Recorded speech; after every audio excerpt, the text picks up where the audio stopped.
things that might help you as you start this journey, particularly if you're in Nigeria and you're looking to come for graduate study in the US. Application season starts in August.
Okay.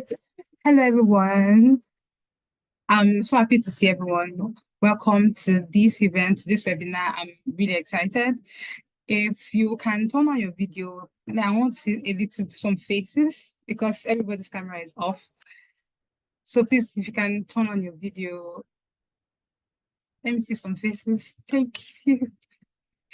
Hi, Blessing. Thank you so much. Thank you, everyone. Thank you, Salome. Thank you, James. Thank you, everyone. All right, so let's just give well, suppose this is 9 a.m. Central Time. This is 10 a.m. in Eastern Time, and this is I think 3 p.m. in Nigeria or in the West. So welcome everyone. So let us give 2 more minutes. This is 9. Let us give 2 more minutes so that every other person can join before we start. I'm really excited about this event. So are you. So if you know that you are participating, please, you can make sure that you pen down your question. Please take notes in this webinar. I really want you to take notes because I noticed that most time when we including myself, attend webinar. We just listen. We don't really take notes. And people that are invited to this event are, when I say people that are sound, they are sound. Some of them have masters, some of them have PhD program in the United States. So please take notes. There's so much information to be shared in this event. And I would really appreciate if you take notes. We're also going to take questions after every presenter. And we're also going to have like a breakout room to allow people to have one-on-one interaction with some of the guests and be able to ask more questions. So we just have 1 more minute to wait for other people to join in. And I want to use this opportunity to say a big thank you to my other co-hosts, my guests, starting from James. Thank you so much. Blessing, thank you. Salome, God bless you. Thank you so much. And for all the attendees, thank you so much for coming, for registering, and actually for coming.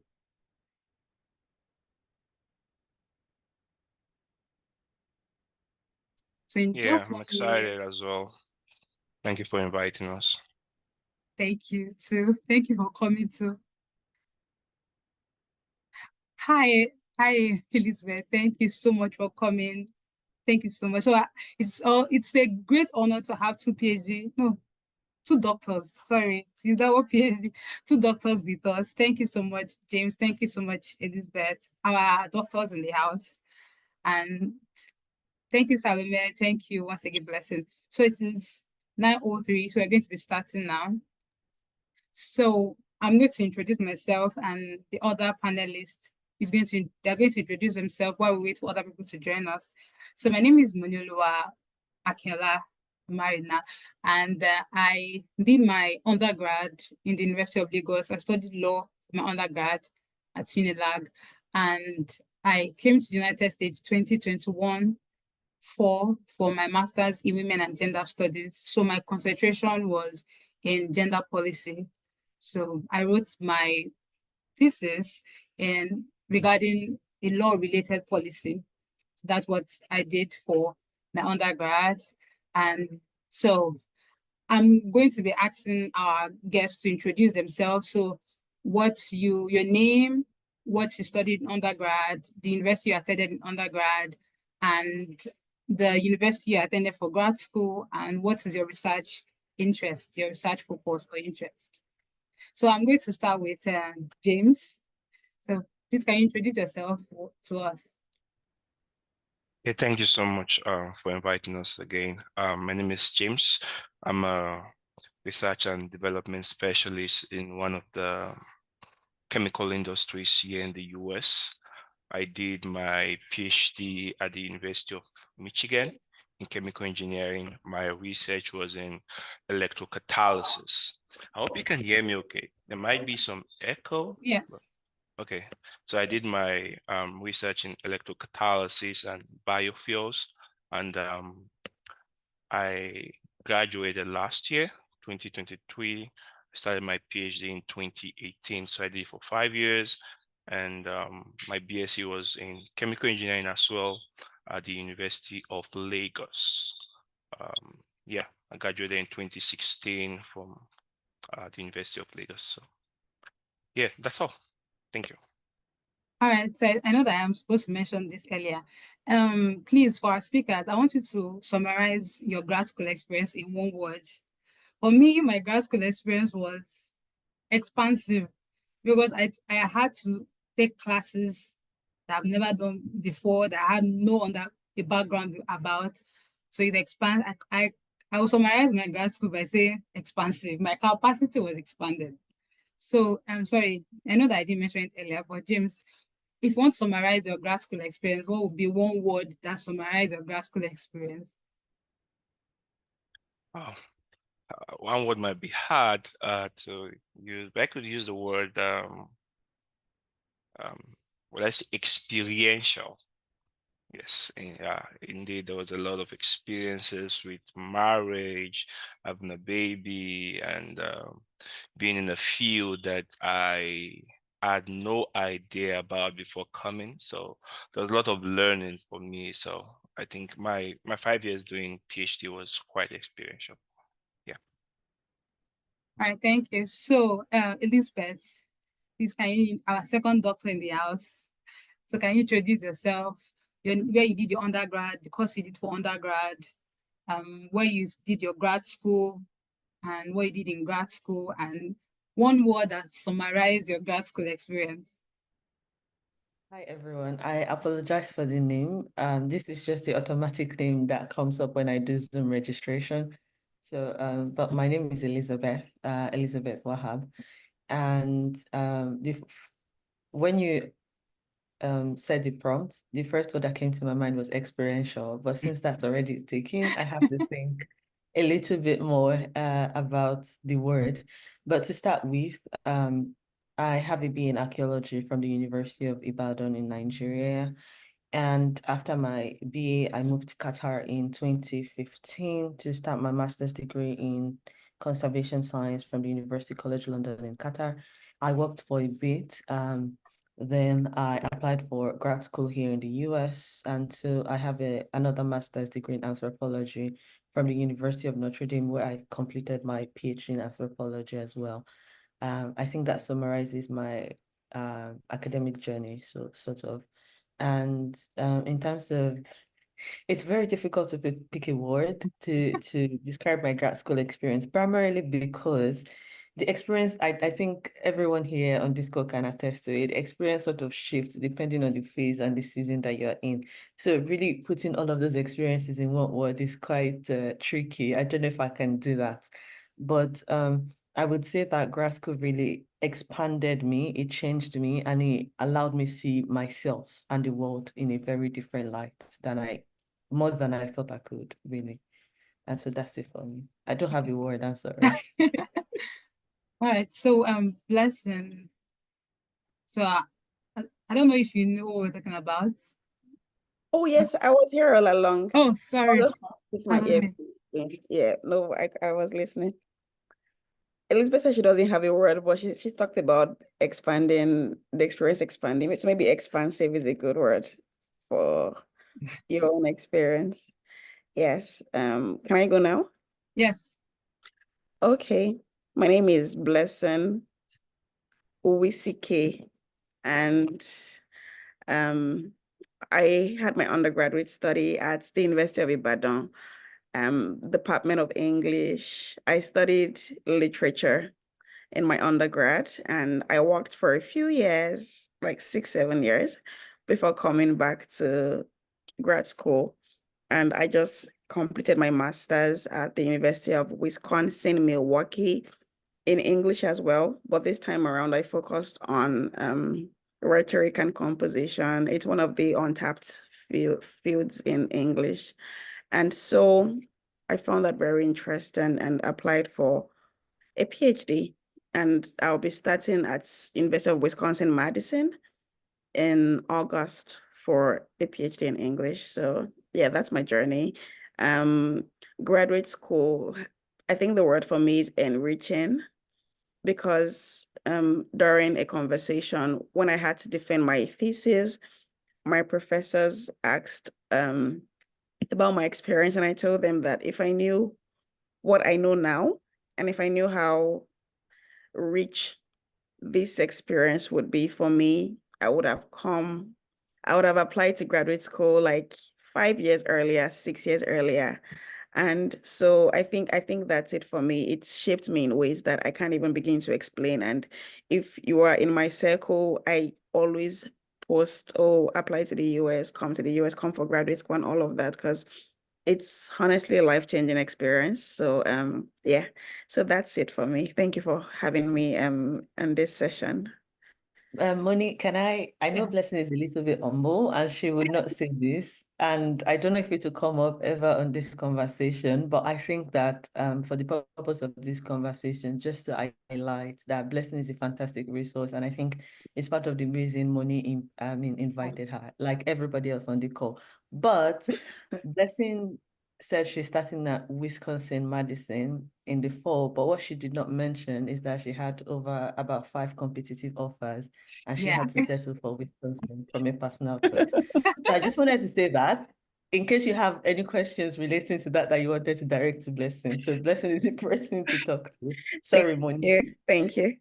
Yes, I mean, I met Blessing through one of our posts, and she has a lot of resources. Trust me, she has lot of resources. When she told me that she got like multiple PhD offer, and I'm like, you have multiple offer. Why some people are even looking for one offer? You have multiple. That thank you so much, Elizabeth. So we're going to go to beautiful speaker Salome. So please introduce yourself, where you did your undergrad, what you studied in your undergrad, and where you did your master's, your graduate school, what you study, and summarize your grad school experience. Okay. My name is Salome. So I did my undergrad in Ghana, Kwame Nkrumah University of Science and Technology. I did a bachelor's in sociology with a minor in social work. Then I came to the US in 2021 December, but I started my program in 2022 January. So I did sociology as well here, but I had more interest in criminology and criminal justice with some social work background as well.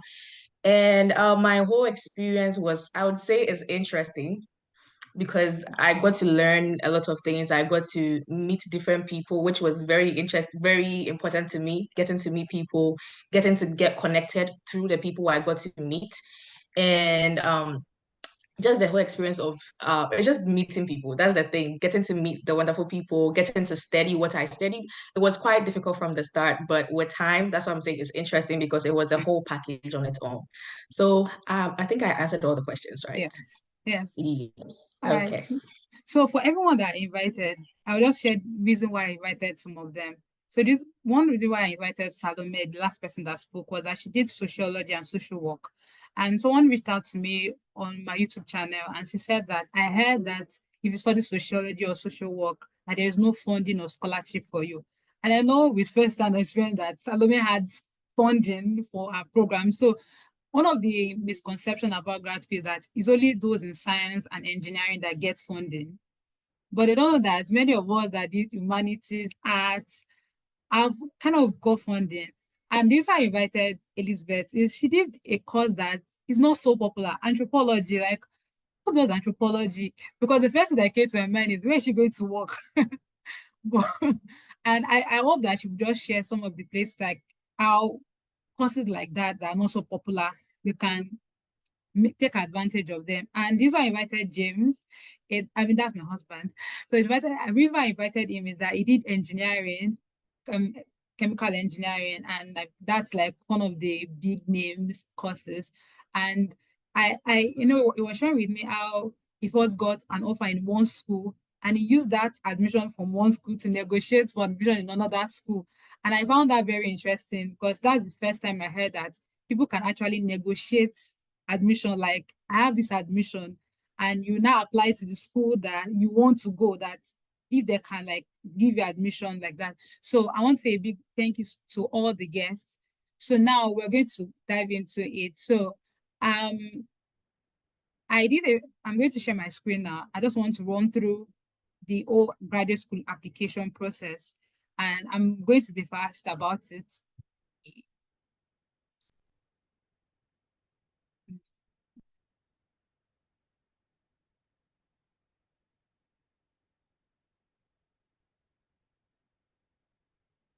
All right, so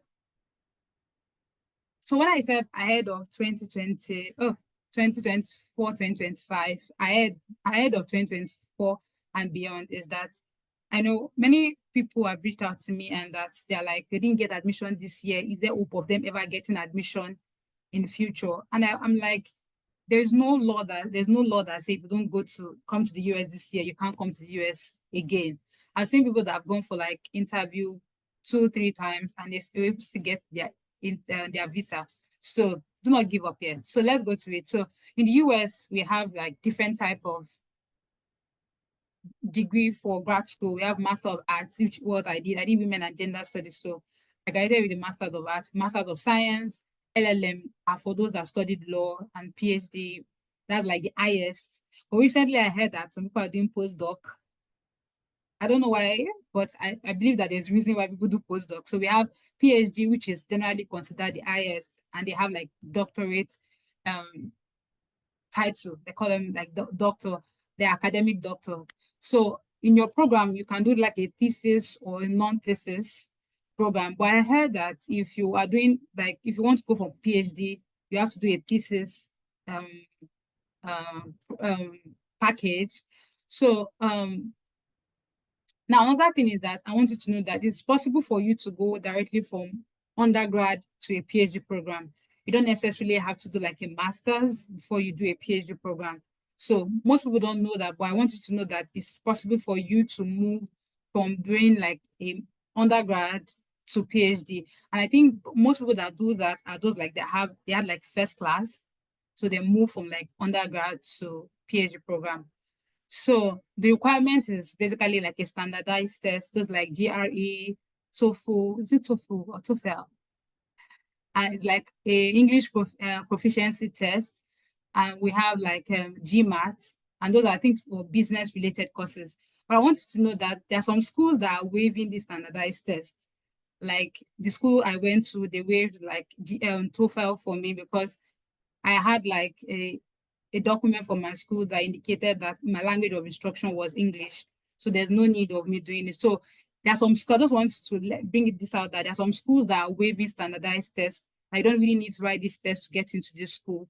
But the problem is that if you are looking for schools that are waiving standardized tests, that means that the amount of schools you can apply to are kind of limited. But if you write like GRE, GMAT, you have a lot more schools to apply to. So we have transcripts. Some schools will require you to evaluate your transcripts, while some schools will not.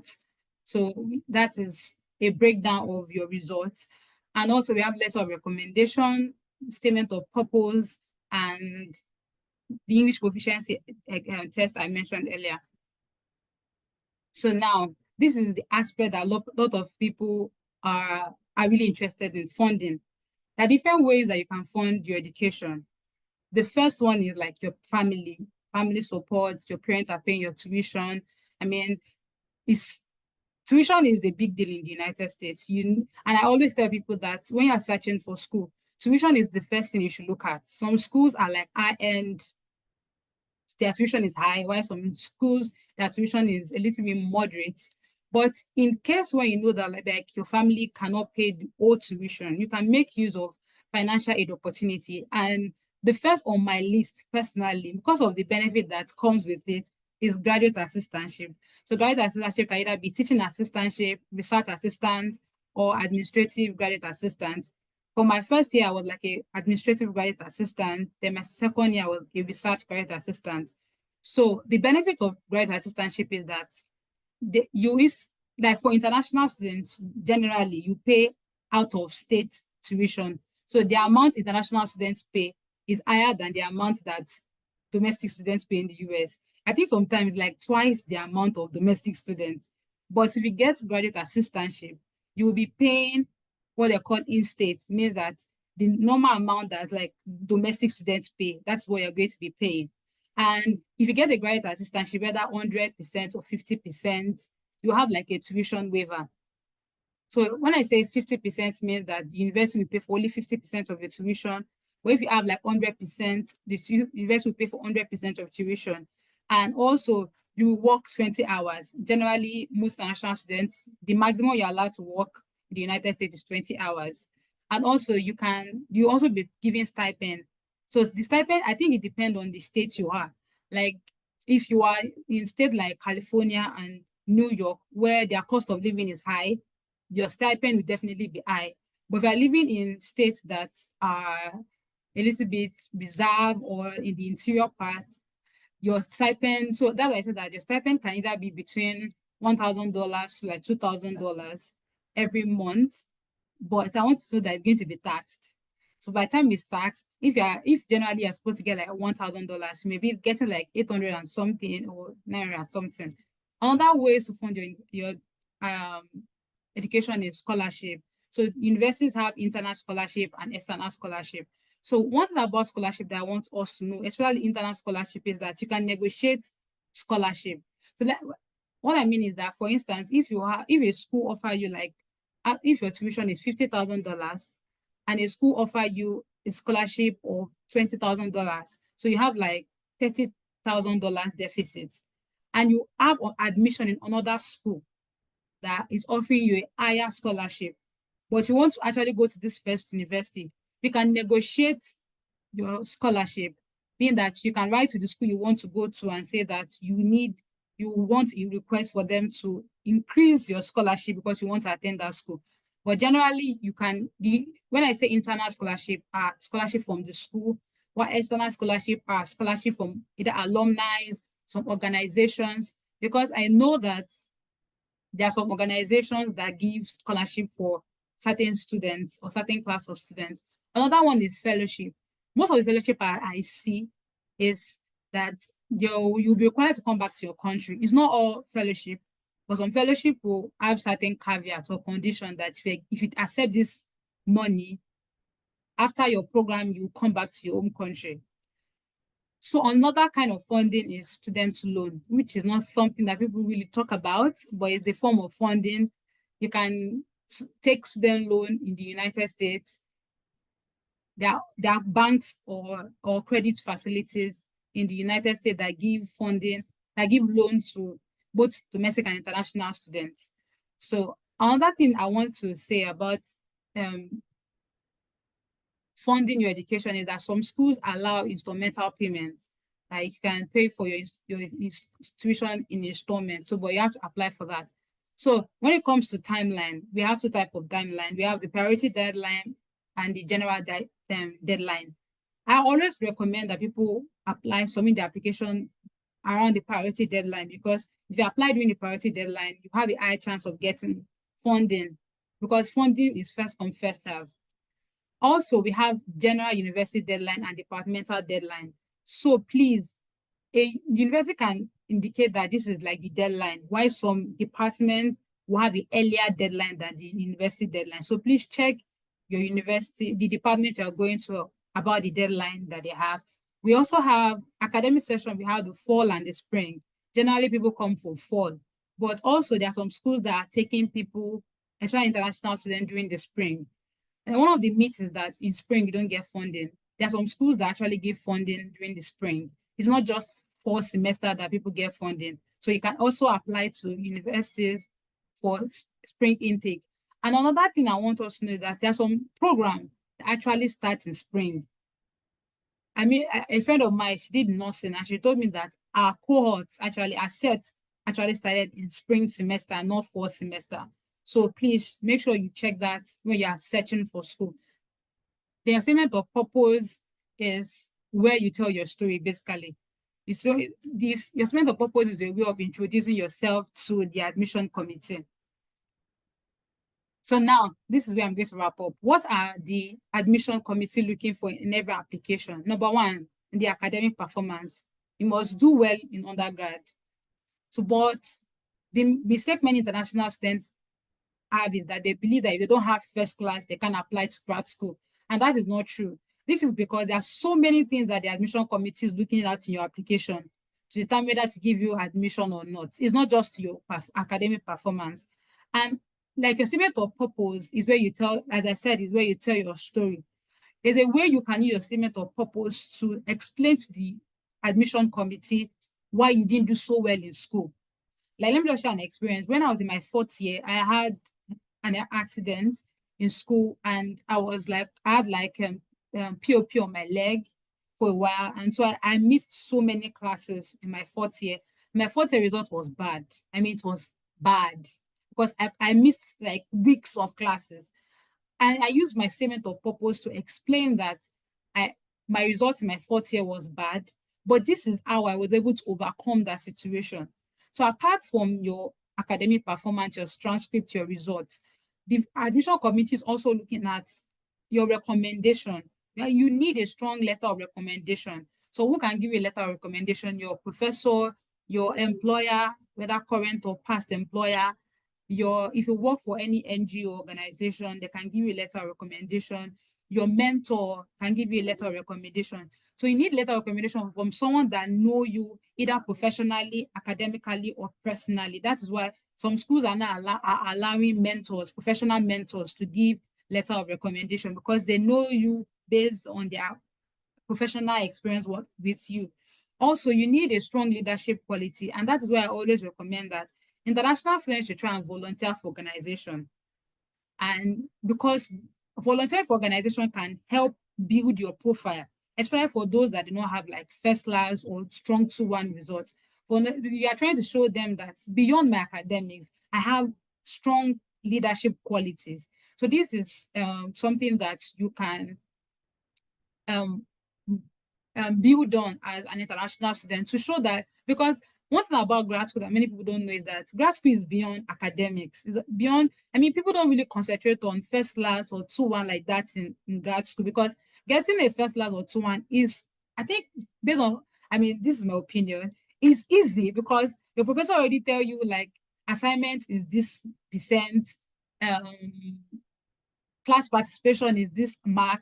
Because I took a class that class participation was about 25 marks. So if you talk in class, you have like 25 marks plus attendance, that's 35 marks already. So for grad school, it's easy for you to have a first class. But before we get to grad school, you must show strong leadership quality, volunteer for organizations. Do not shortchange yourself and your experience. So let me share an experience. When I was after university, I served in NYSC, in NCCF. I included that experience in my statement of purpose to show that beyond academics, I have other leadership qualities, leadership position that I have undertaken. So please volunteer for organization. Last thing the admission committee is looking for in an application is your unique personality and your experience. My experience is different from your experience.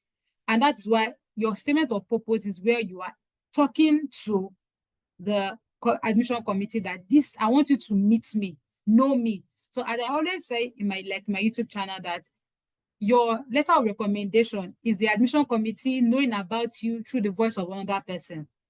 But your statement of purpose is the admission committee getting to know you through your own words. So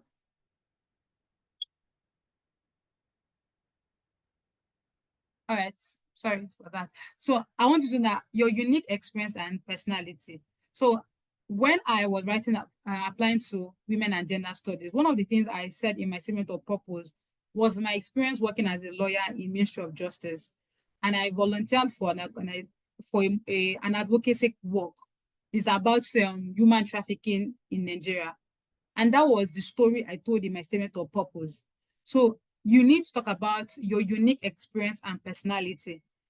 So these are the 4 things I believe that admission committees are looking at beyond your first class, your 2-1. Now, I have seen first class that applied to grad school but did not get in, and I've seen people that had 2-2 that applied to grad school and got in. So I don't want you to say my result is the only thing the admission committee is looking at.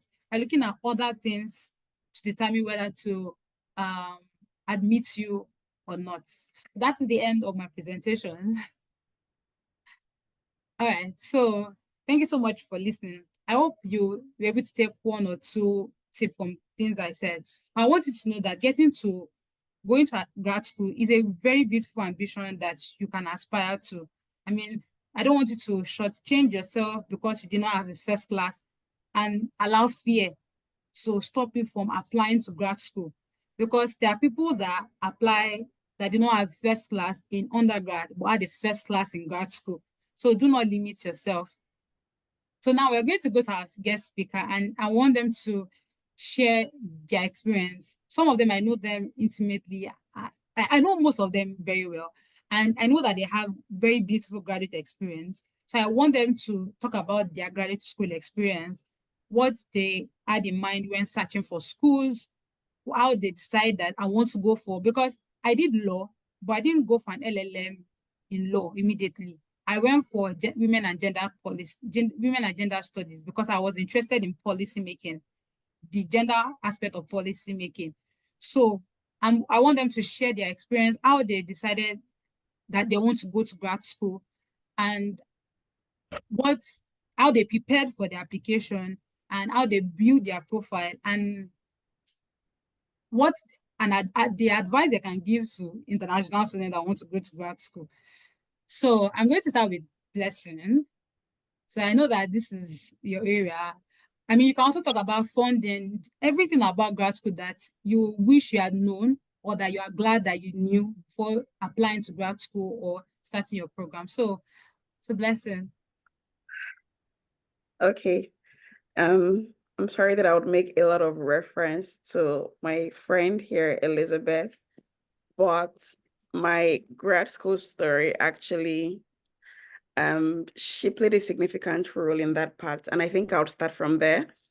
Having somebody push you, someone who they see your potential and they see what you can do, what you can achieve, and they just push you to do that. And if you don't have anybody in that space, if you don't have anybody that can do that for you, then you have to do it for yourself and intend to do it for other people. And so I have a 6-7 year gap between when I finished my undergrad and when I started my graduate school. And many of my friends went back to school to do their masters, but I was so clear that I did not want to do my masters in Nigeria. And I was very certain that I did not want to pay school fees for it. So that kind of narrowed my choices. And Elizabeth would tell me, oh, I should try to apply. Every year she would tell me to apply from when we became friends. And she's like, she knows I can't get in. She even wanted me to apply to her school, but I felt like, oh, I'm not that smart and they won't take me. And she's like, what are you saying? Honestly. And looking back now, the kind of schools that I got admission into for my PhD made me feel like I really shortchanged myself. But I mean, I really like my school. I appreciate the fact that I got fully funded scholarship there. So I don't have any regrets. But number one, if you have somebody that can push you, if you do not, then try to motivate yourself, because eventually you become a source for other people to draw inspiration from. And number two, don't shortchange yourself. Don't tell yourself that, oh, it's not my kind of people that go to this school. If you want to apply to Harvard and you believe you have what it takes, there is nothing stopping you. The worst you'd hear is, oh, you're not getting accepted. And most of the applicants get that anyway, but just put yourself out there. Number two, and I want to just talk about this for my PhD admissions. So like Elizabeth mentioned, I got accepted by God's grace into 7 schools, and I got rejected from just one school. And that school was the one that I applied to because my husband was there. So it wasn't just because they had my course, my focus area. So it was fine because they didn't have the area I wanted to focus on. So to get accepted into this course, look for something that is very chaotic in your field, something that's chaotic in the sense that this is what people are looking at now. And for me, that was artificial intelligence and how it's affecting classes and teaching and the education system. Currently in the field of English and rhetoric, this is the hottest topic. So when schools see that students are interested in this area, if you're able to put your interest and make it align with that of the faculty, like this is the pressing area, and they need people to work in that area, then I think it kind of increases your chances. So even if you have something you're interested in and it's not directly tied to what the school wants and all that, just find a way to align your goals and your interests to what the department is focusing on at that time. Another thing I want to say is don't think you have too much time in between your undergrad and graduate school study. For someone like me, I'm still quite young. I finished school at 20. And so I just wanted to get work experience and all of that. And it became very invaluable in my application in the sense that I was able to talk about my work experience and the skills it had put in me. I had 7 years of volunteering experience. I had lots of experiences in these different fields, and I was able to bring everything to bear in my application. And so don't say, oh, I'm too old, or I'm 35, I can't. No, don't do that to yourself.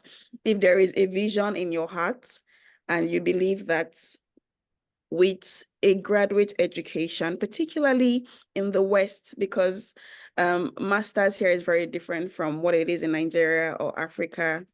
And please, if my time, I know I have a few minutes. If I'm overshooting my time, let me know. And if you feel like what you have is you're going to harness that potential abroad, don't shortchange yourself and say, oh, time has gone. Time has not gone. If you're 40 and you still want to pursue a graduate degree, go for it. Just ensure that you are packaging your experiences. Your statement of purpose really speaks to those years and how it has prepared you for this journey. And this thing I'm telling you was why I did not even apply to some schools I wanted, because I felt like, oh, they would want fresh people that were out of their bachelor's program. But when I applied for my PhD, this school chose me because I had all these years of experience and I wouldn't need much supervision. They felt like, oh, I could conduct myself well. So number one thing, find friends that push you to be better for yourself. Number two, don't look down on yourself. Don't say time has gone. And number three, apply to the schools you want to apply to and ensure that your application is suited to what is of interest to that faculty, so that you don't start saying, no, we don't have a professor yet that can take your research area. Just try to meld it into what they do. Thank you so much. I hope that was good.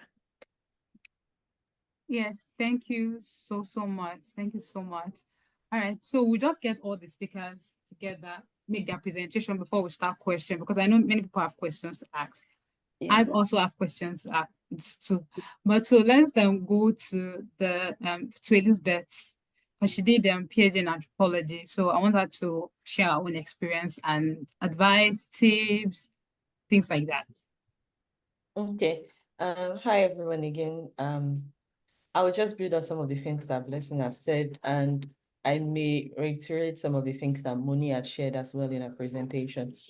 But I think that for me, and from working with many people over the years, what I find most critical is your mindset, the mindset that you bring into your application journey. And I call it a journey because it may not necessarily be the first time that you apply that you would get in. And it may not, there might be surprises on the way that you would have to handle as they come. So I call it a journey because sometimes it's unpredictable, and that's just what it is.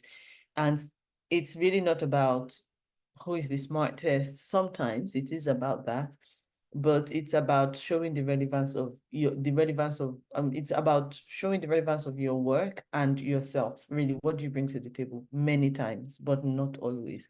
And so going back to the thought about mindsets, many of us in Nigeria think that not all of us studied medicine. I didn't study medicine. I studied archaeology. Some of you studied psychology. Many people study sociology. And more importantly, you don't see yourself pursuing a career in sociology mainstream, or you don't see yourself being an anthropologist. I mean, what do anthropologists do? There are many things anthropologists do, but I'm just saying that as a blanket generalization here. But, and then for some of you, you've studied anthropology in your undergrad or whatever course you've studied, and then you've gone on to work maybe as a social media intern or something somewhere, and you want to apply to grad school. And then the question is, why do you want to apply to grad school? And personally, and this is something I've seen a lot, after your undergrad, everything else you do, except you want to become a professor, everything else you do is for your career, not academic becomes secondary. And that's what it is. And that's how I see it. In the sense that when you do a master's degree, you're not necessarily doing a master's degree to get a first class. You're doing a master's degree to get the experience, to expand your network, to break into a new field, to transition your career, things like that. It was in undergrad that for the most part, we had the rat race of, oh, I want to make a first class, I want to make a distinction. I'm not saying don't do that. Those are important things in grad school, but your grades are somewhat secondary. that is what it is, and that is how I think about it. And maybe, I mean, you may not necessarily agree with me on that point, but where I'm heading to with that point is this: even though you started with a specific course in your undergrad, it doesn't mean that you have to end up with that course for your graduate studies. So, for example, I studied, let's say, computer science, and I'm using computer science because it's a mainstream course. Most people want to be tech bros or techies these days, but I'm just using that as an example. And I find that I kind of don't want to do computer science anymore. I want to do education. And the reason I want to do education is because I see that there is a gap in education that computer science can fill, right? And so I would rather have a master's degree in education than a master's degree in computer science. Okay, so how do you go about this? I'm doing this as a real life scenario kind of example, right? So you could either apply to education faculties or schools of education or education universities, whatever education programs.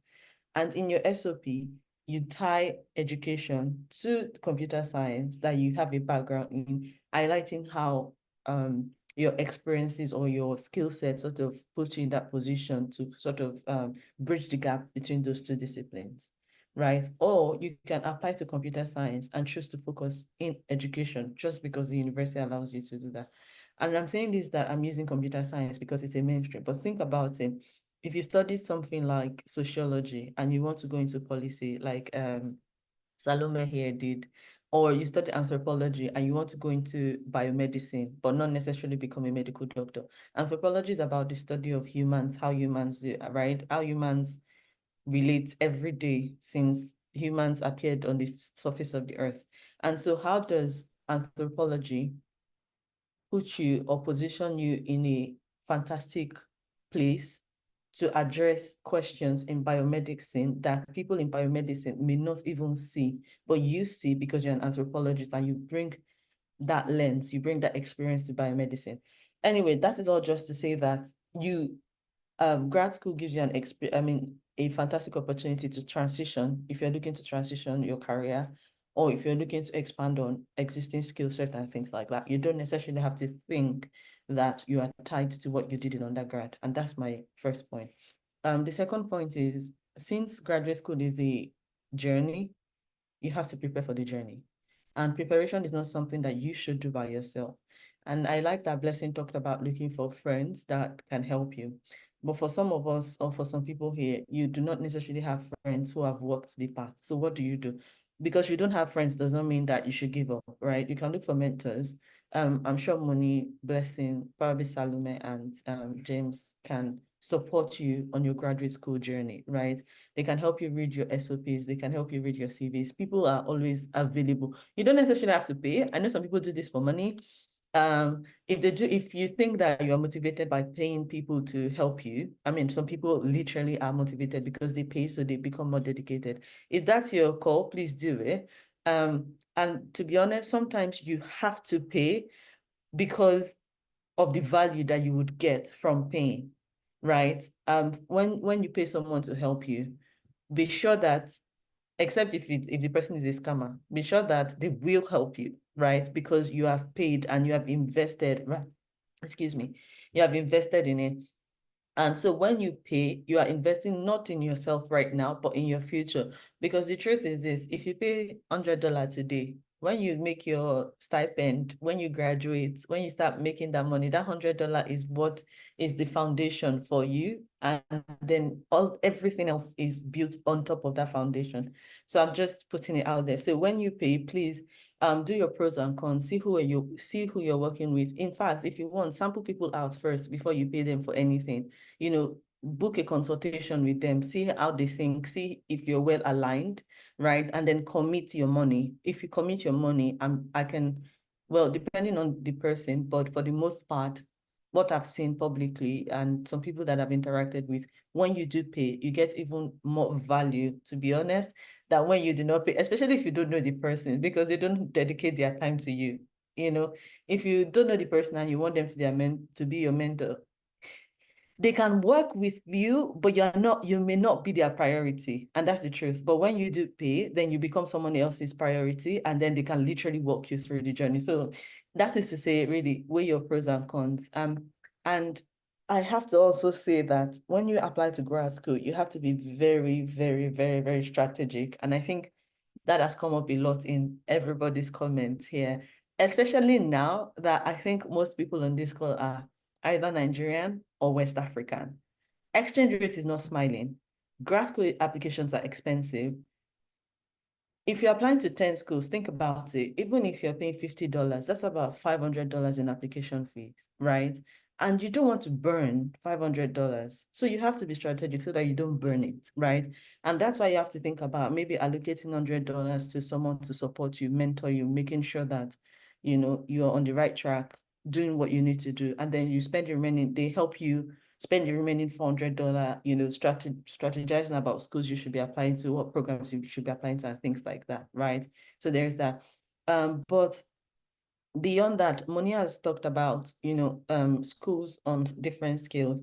And typically schools that are very expensive, so to speak, the high-end schools typically have more funding, which makes them more competitive, right? And so you have to decide, how many competitive schools am I applying to? Or do I want to go for low competition, but a higher acceptance rate, right? People like Moni, Blessing, you know, James, they're here to help you think through that. And so if you have to pay them to do that, please do.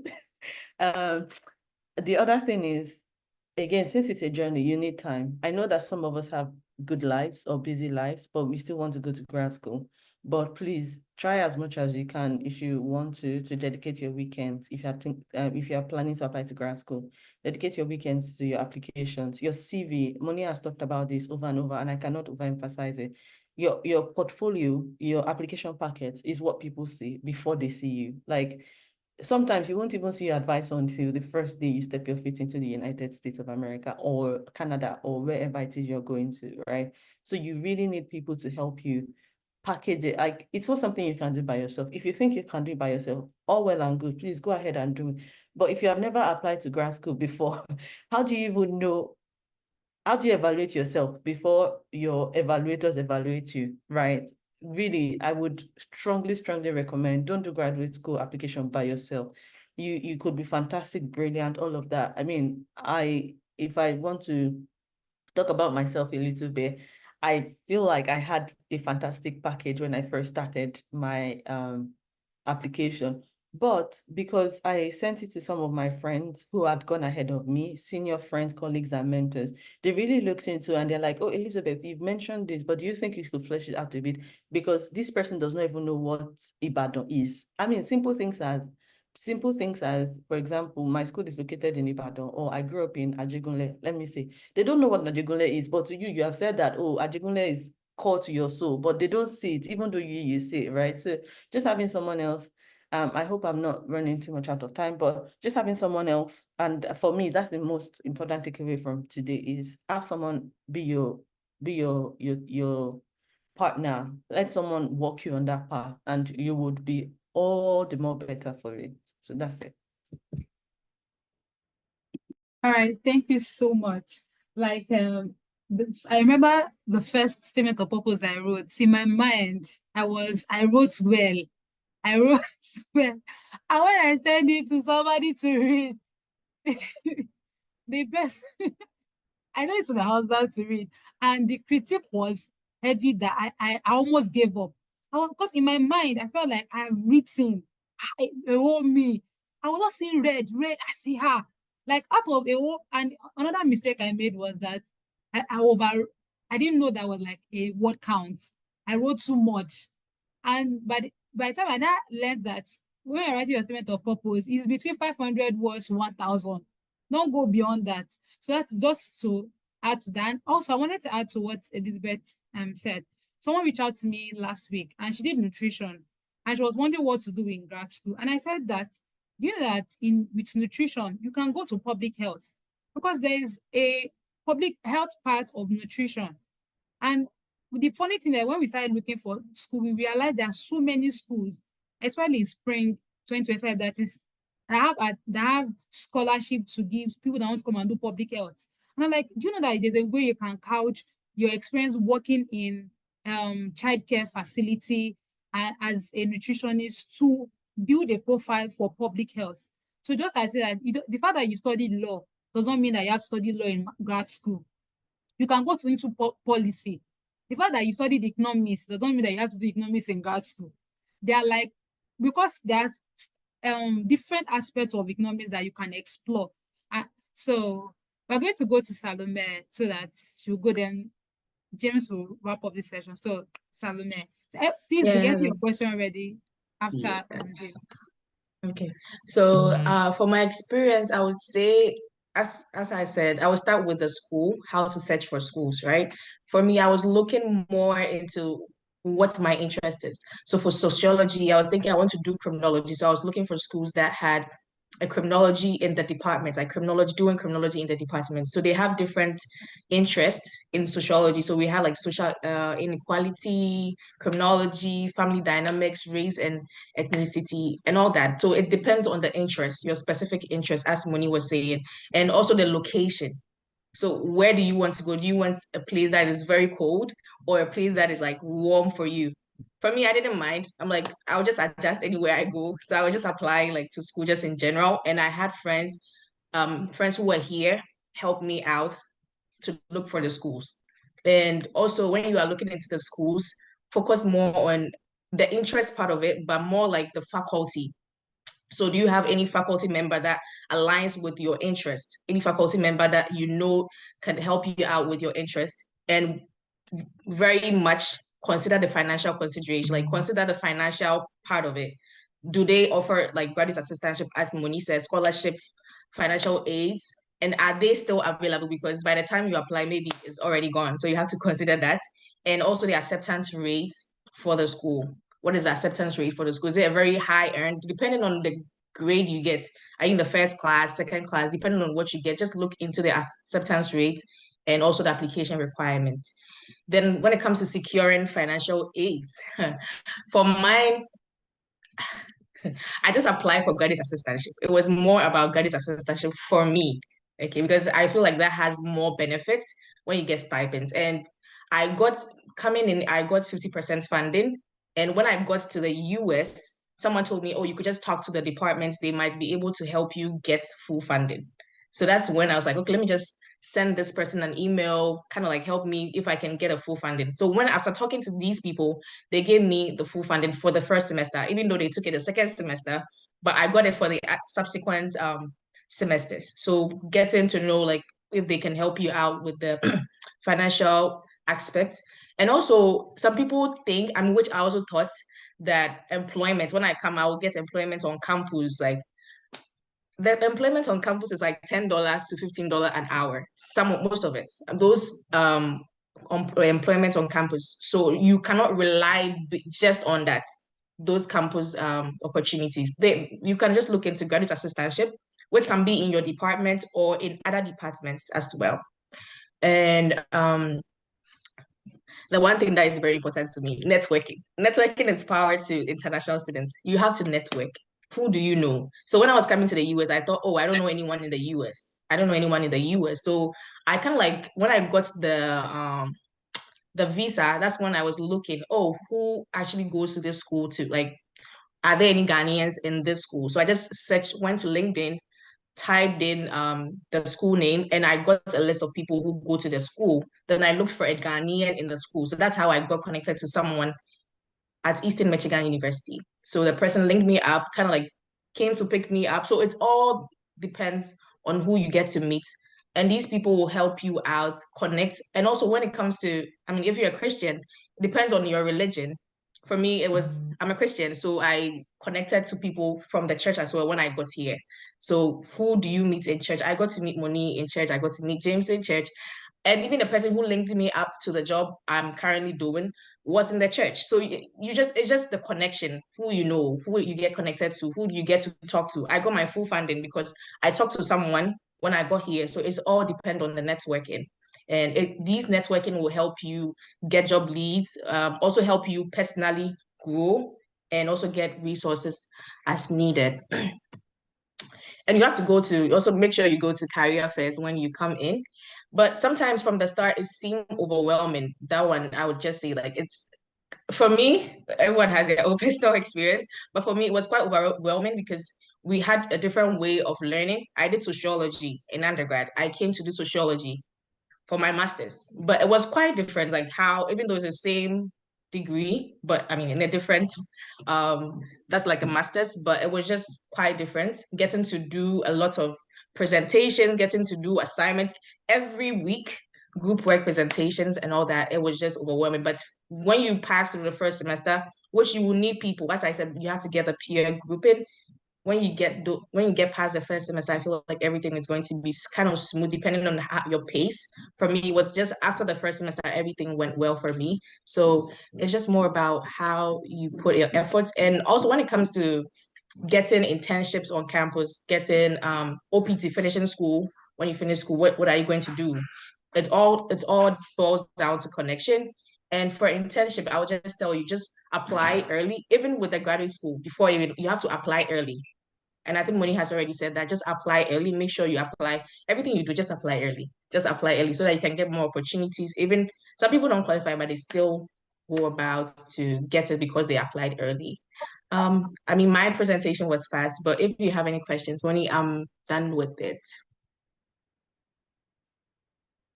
All right, so I just wanted to buttress something about what Salome said about talking.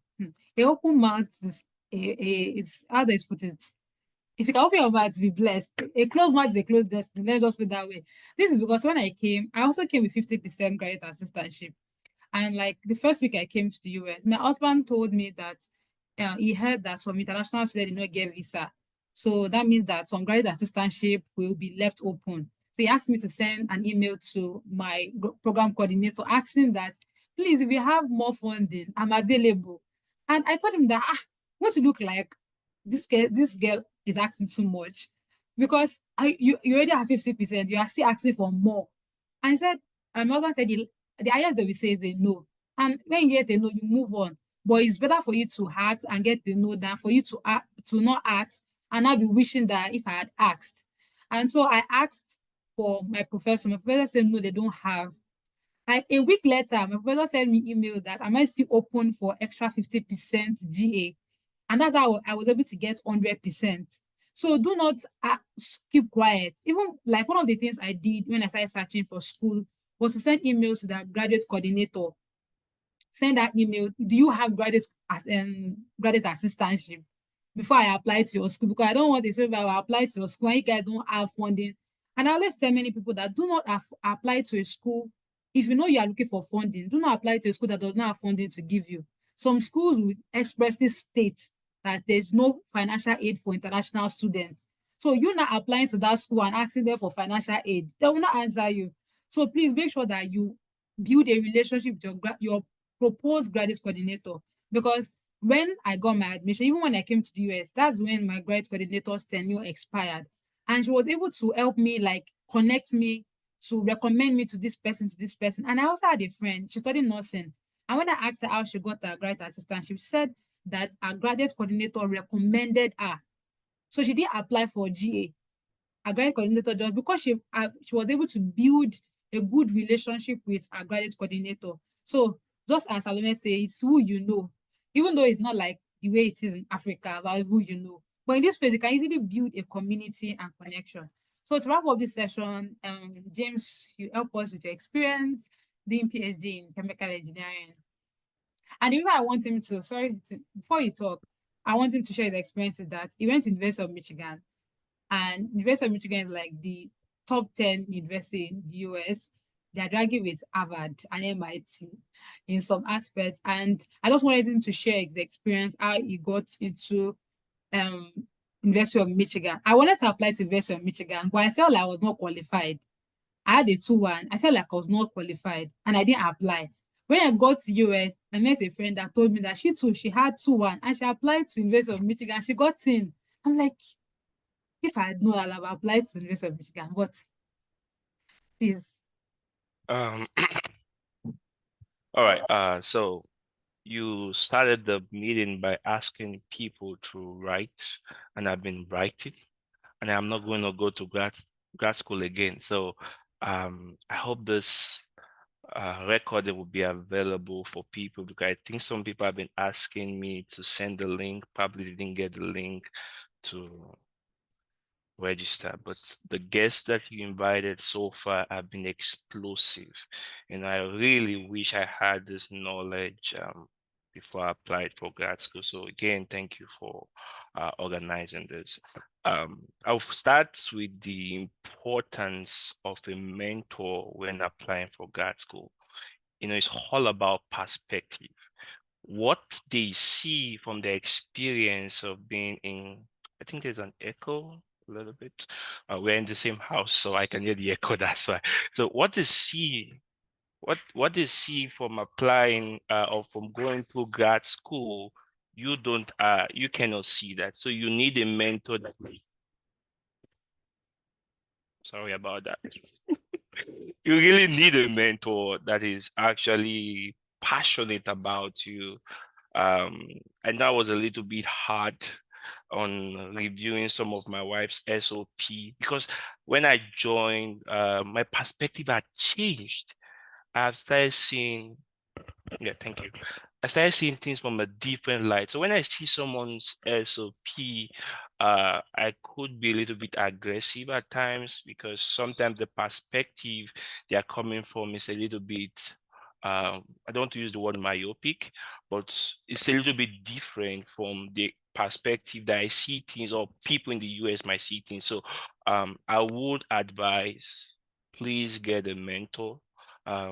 The people here, I might not be able to give time to be a mentor, because sometimes my work schedule might be really demanding, but please look for a mentor when applying for grad school.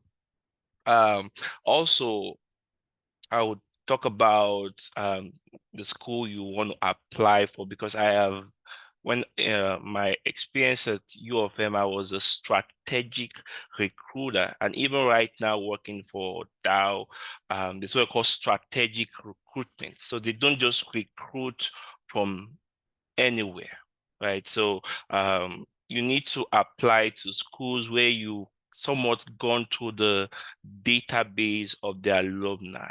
So for example, at the University of Michigan right now, there's a pipeline from for people coming from the University of Lagos in chemical engineering, because some of the people that like me that was admitted, we did well in the program, and they were surprised, because initially their thought was that people coming from Africa, we don't trust them.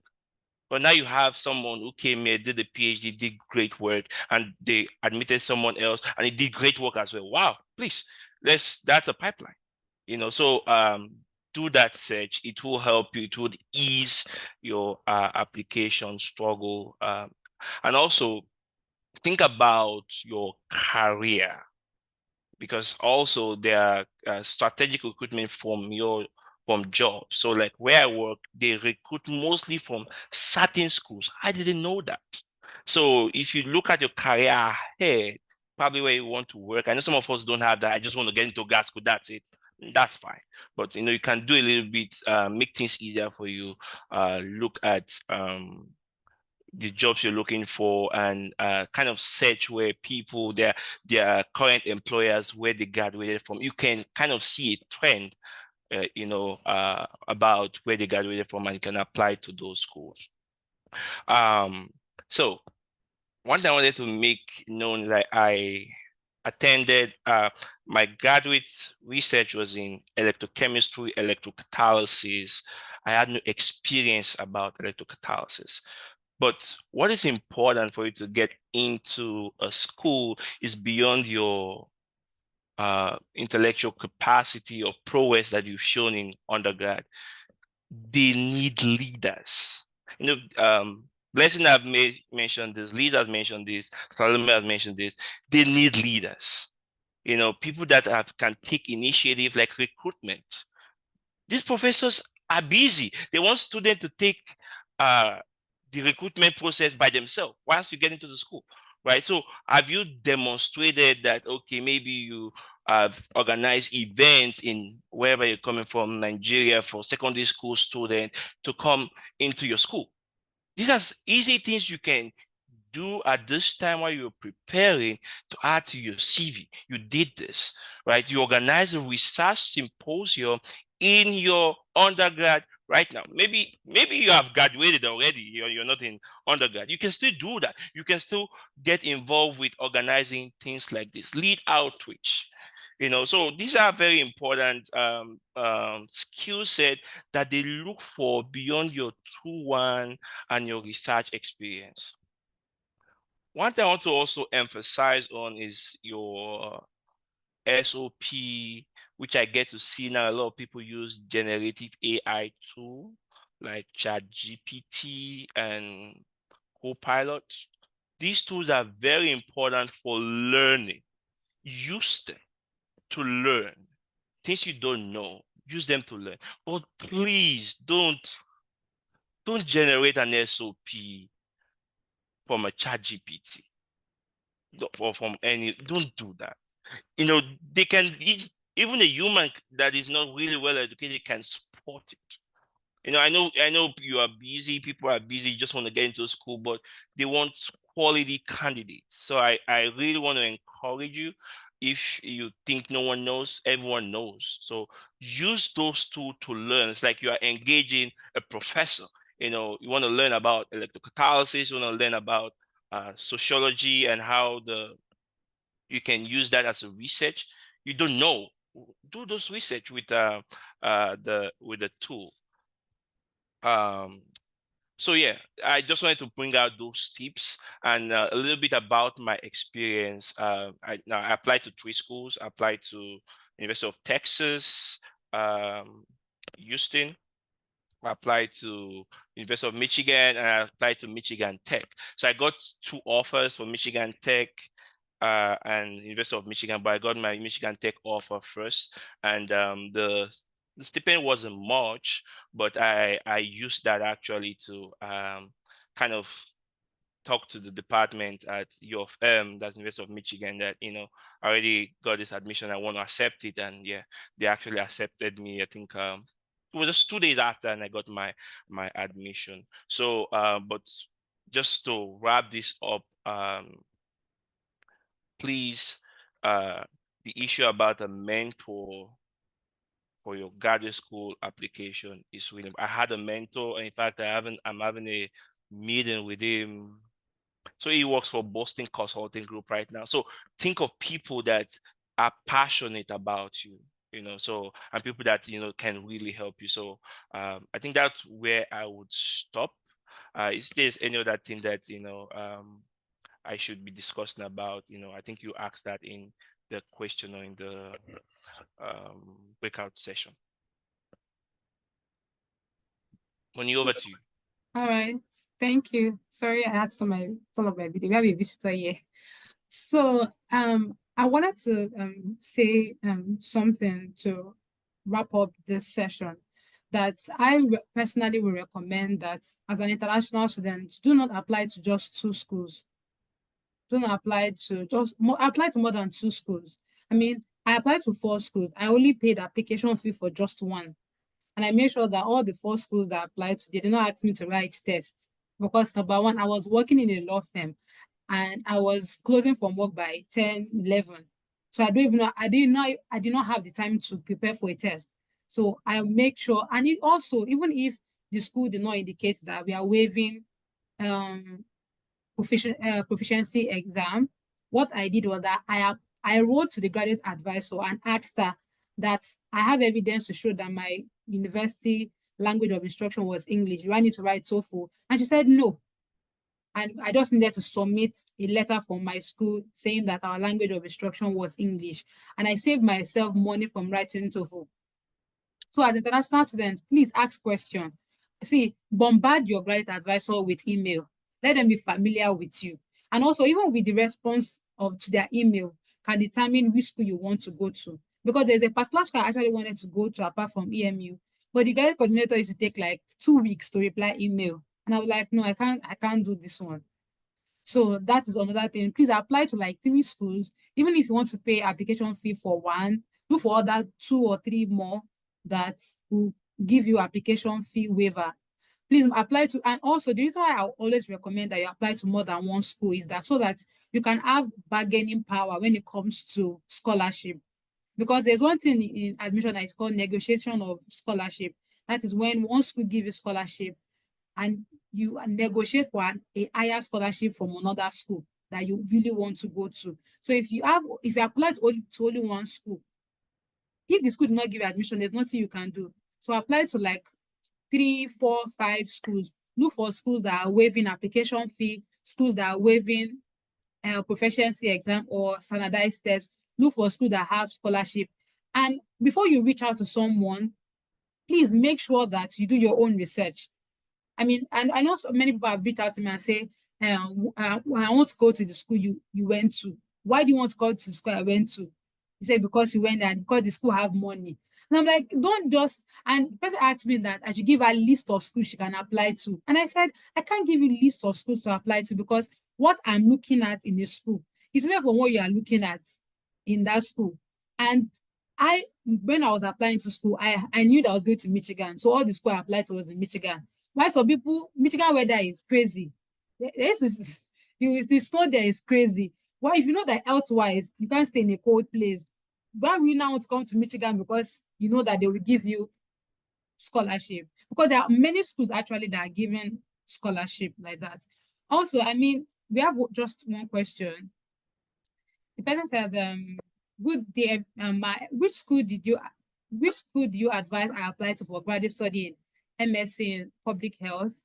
I finished my HND in environmental health technology this year, and I am currently running a BSc program in environmental health science, 500 level. I'll be graduating in 2023.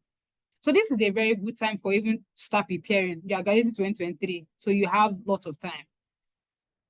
I don't know if people can recommend. I think they have public health in Eastern Michigan University. You can check it out, and I know that they have scholarship and they have good scholarship because someone that I know applied to that school. So you can apply to Eastern Michigan University. I don't know if other people can recommend their school, but I know that Eastern Michigan have public health and they have funding. Yeah, I'm sorry. I feel like I want to butt in a little bit here and say that that's not the right question to ask. I'm sorry. And that's my opinion. I don't know if anybody else shares that opinion. The right question to ask is not, can you recommend schools to me? The right question is, can you teach me how to search for schools that I can apply to? I cannot recommend schools to you, but I can show you how you can look for schools. And I think Moni mentioned this previously, like Moni just shared that she went to school in Michigan. She's applied to school in Michigan, but the schools that you want to apply to may not necessarily, that are best suited to your needs or for your career, may not necessarily be in Michigan. But if Moni shows you how she went about searching for schools, and you apply that to yourself, and you find schools that, you know, are better suited to your needs that Moni may not even be able to recommend, right? So we reshape that question, right? And think about how you can fish rather than they handing you fish. And that's just my opinion. Other people might think differently, but that's how I would approach it.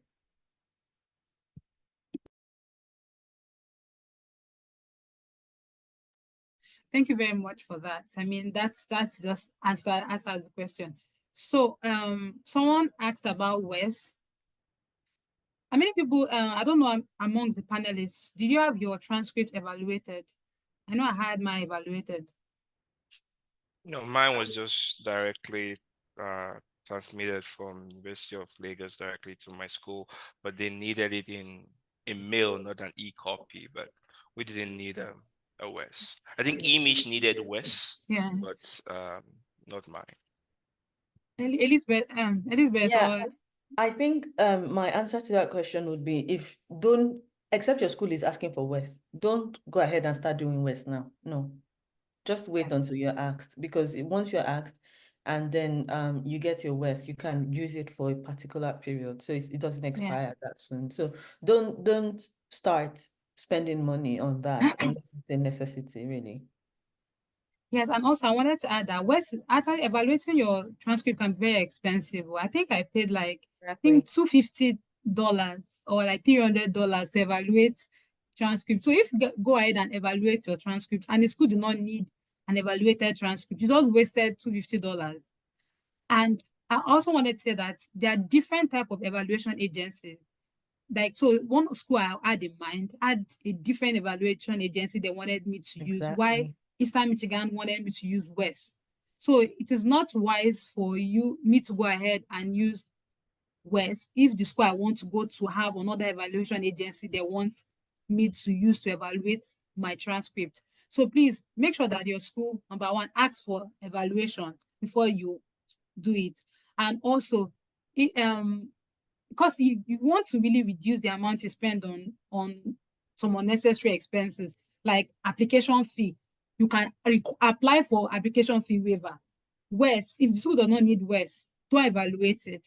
And most times they'll ask you that West will require that your undergrad send the document to them directly, while West will not send it to the university that you are applying to. So another question here is, I had the first class in clothing and textile in FUNAB in 2023. I recently researched schools where I came across North Carolina. I've started application for spring 2025 for MS textile by myself, but the graduate coordinator is not so specific. We're unable to see your application until you pay the application fee. I applied for waiver.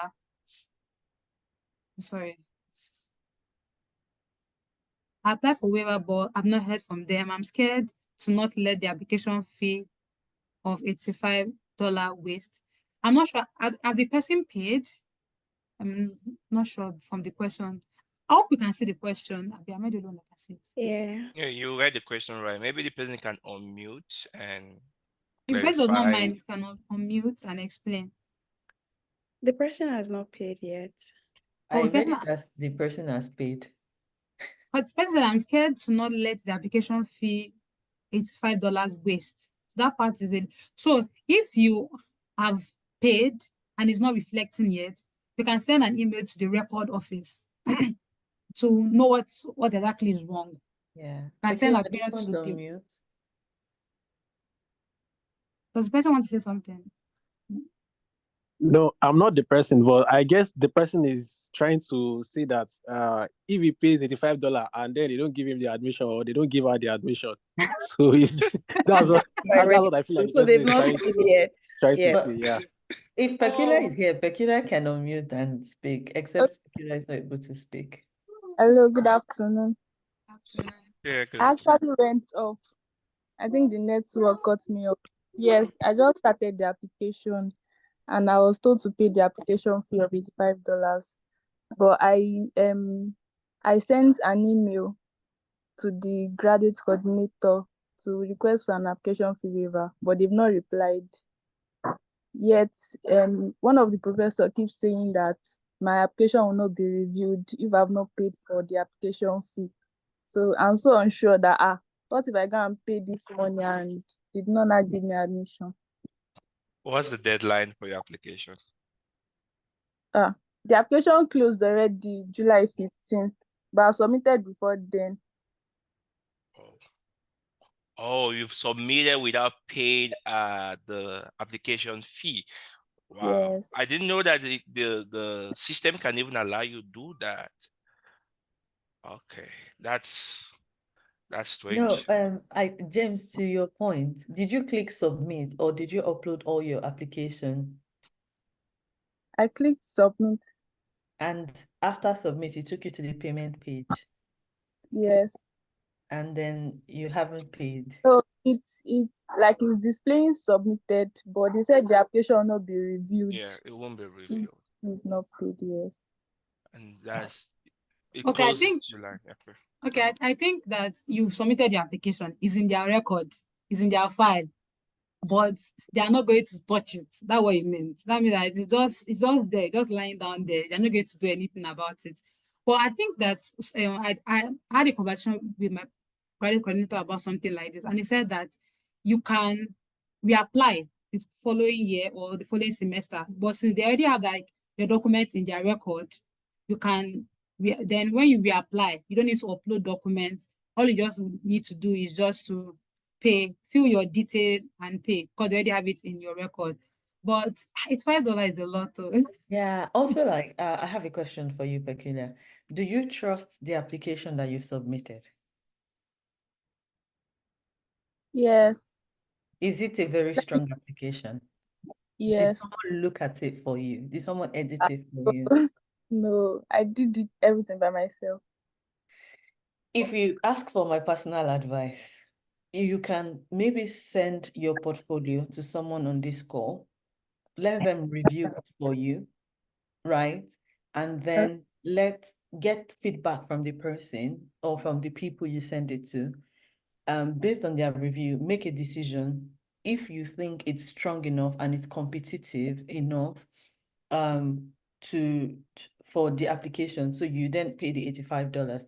On the other hand, you still have to write to the department to ask if it will still be reviewed, because if you already said the deadline is passed and the deadline is closed, and I don't know when the review window opens and when it closes, and if they've selected people, then there's no point paying $85, right? So my advice, personal advice, you can choose to take it or leave it, would be to, again, send your application packet to people on this call, as many as are willing, let them review for you, take the feedback, evaluate their feedback and see if it's a risk you want to take, because nobody can guarantee that you'll get any admission, and that's the truth. So see if it's a risk you want to take and make a decision based on that. That's what I would suggest. And also related to application fees, they have a season where they normally waive off application fee and people post it on their pages, people put it on YouTube as well. So from my Eastern Michigan University, a friend of mine sent a link to me. So that's how I got to know they had a waiver. So you could, I mean, for you, you've already done this, but in the near future, you could just look for schools that are already waiving off these application fee. Look for YouTube videos where people talk. I have some YouTube videos which I don't know if I can mention it, but there are some specific people who actually post these application waivers. They post it on Instagram, they post it on their LinkedIn, and even LinkedIn, especially LinkedIn. People normally post that. So you can just look into that so that you avoid all these things. And when it comes to the West as well, the transcript evaluation, you could look for schools that don't have much requirement, especially when it comes to like evaluation. Just look for something that maybe even if you have to pay application fee, you don't have to like the IELTS can be waived or because you have an English proficiency letter. Like all these things just to avoid and cut down costs. Yes, thank you. I raised this in my comment about looking for schools with fewer requirements, except you really want to go to that school. I think it's just easier to find low stakes schools. Yeah, because I know that there are other schools that will waive application, because $85 is a lot. I mean, I've seen schools that are the application fee like 25, 30, 35, around that price. 85 is I mean, my opinion, 85 is a lot. You can also search out for schools that is less, I mean, to reduce the costs of application, because that's the thing, just as Elizabeth said, there's no guarantee that the fact that you paid $85, they will give you admission. And even if they give you admission, there's no guarantee that they will give you funding. So you are trying to cut down your costs so that your heart will not be too broken if they don't give you admission or funding. So let's go to the next question. Okay, James, this question is for you. The person said that I'm a graduate of civil engineering. I've done my ECE evaluation and my undergrad research is under review for publication. I will appreciate your guidance through the journey. I also have certification on data science. Mr. James, the acting of you, sir. So I think maybe maybe they all drop their email after this meeting so that in case you want to reach out to them, you can reach out. These people are brilliant and I trust their judgment. Yeah, it's good that you have an undergrad publication that is, or a manuscript that is you're preparing. So that's going to be a big plus to your application. So yeah, send your email to the host and I will reach out. I think that's really good that you have that experience. Some of us didn't, and we had to make sure our SOP was at least still encompassing of what we can do while coming to the PhD program. But I'm glad that you already have something in writing. So send your email.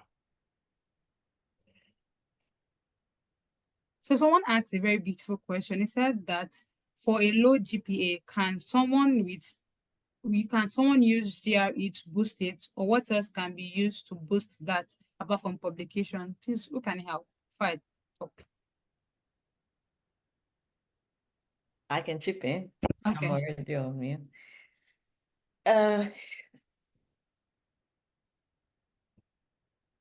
I think that I'm a little bit old school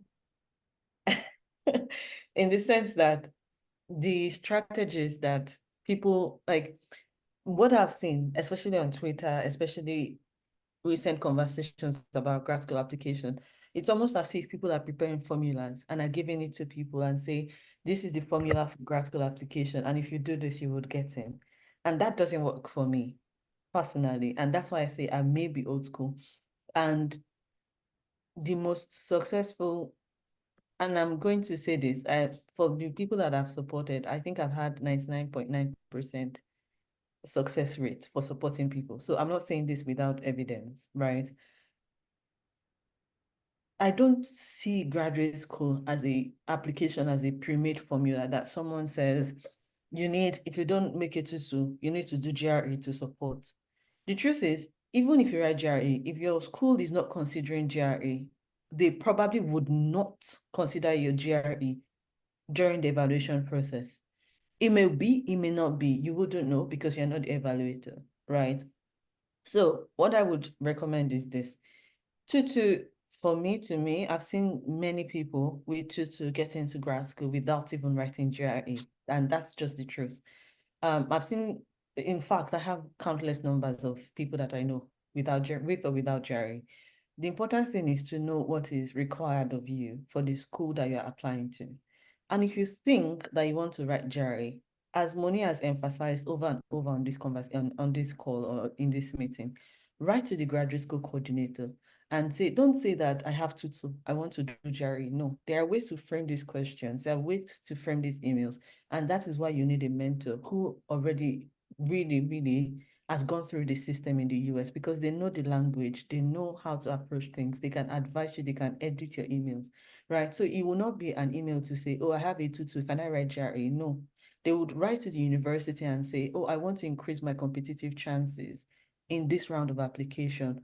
Could you advise what are the strategies I could use? Or something like, oh, I want to increase my competitiveness, or I want to be prioritized in this application. Would a GRE be considered a stronger point for me? Things like that. And then the university tells you explicitly, or the department tells you explicitly, if they would respond, what they would require of you to strengthen your application. Don't think that the GRE is the solution. They may just tell you that get strong recommendation letters. They may tell you that, oh, you have, they may tell you that you have fantastic work experiences that other people that are applying do not have. And so you're already fine. You don't need to write GRE. So again, approach this as a personal diet, so to speak, and let people mentor you through these things. But don't think, I know these days it's easy to find resources on Twitter. And like I said, I'm old school. It may work for people much. I mean, all of these prefabricated things, I'm sure there are people that it has worked for, but I personally just do not subscribe to that. I would rather a personalized approach to grad school application. Okay, so Yeah. I'll use, oh, sorry, I'm sorry. Yeah, let me just comment a little bit. I think before now, the grad school application package is kind of weighted to different things, like your GPA carried maybe 10%, your GRA might carry 15%, but usually your SOP, your personal statements carry a lot more mark, and your letter of recommendation.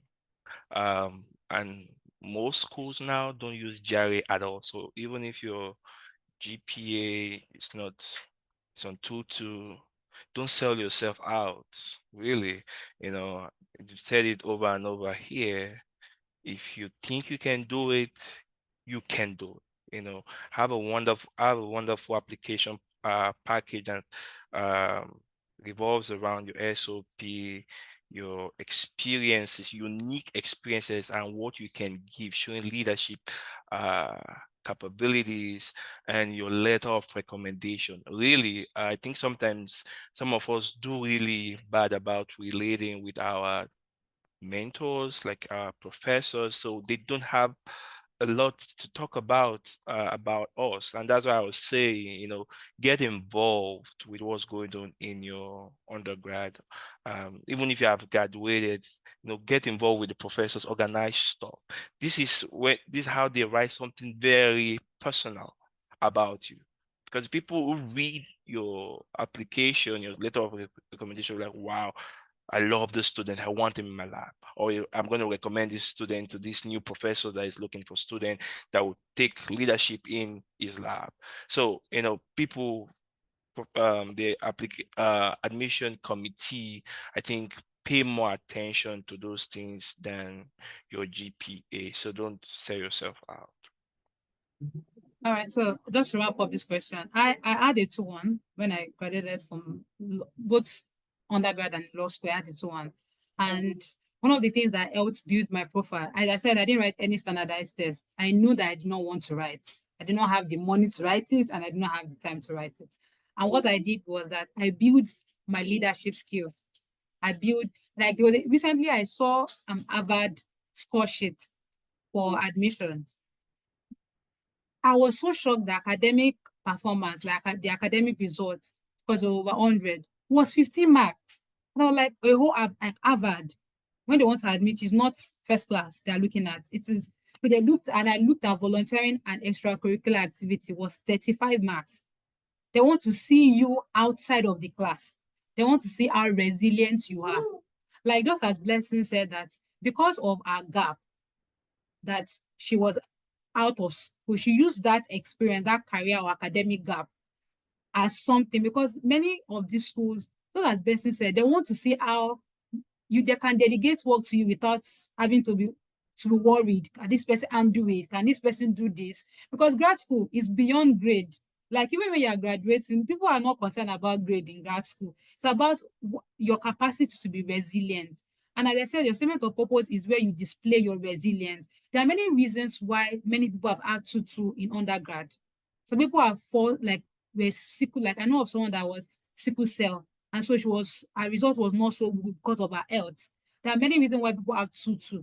It's not because the person is academically not smart.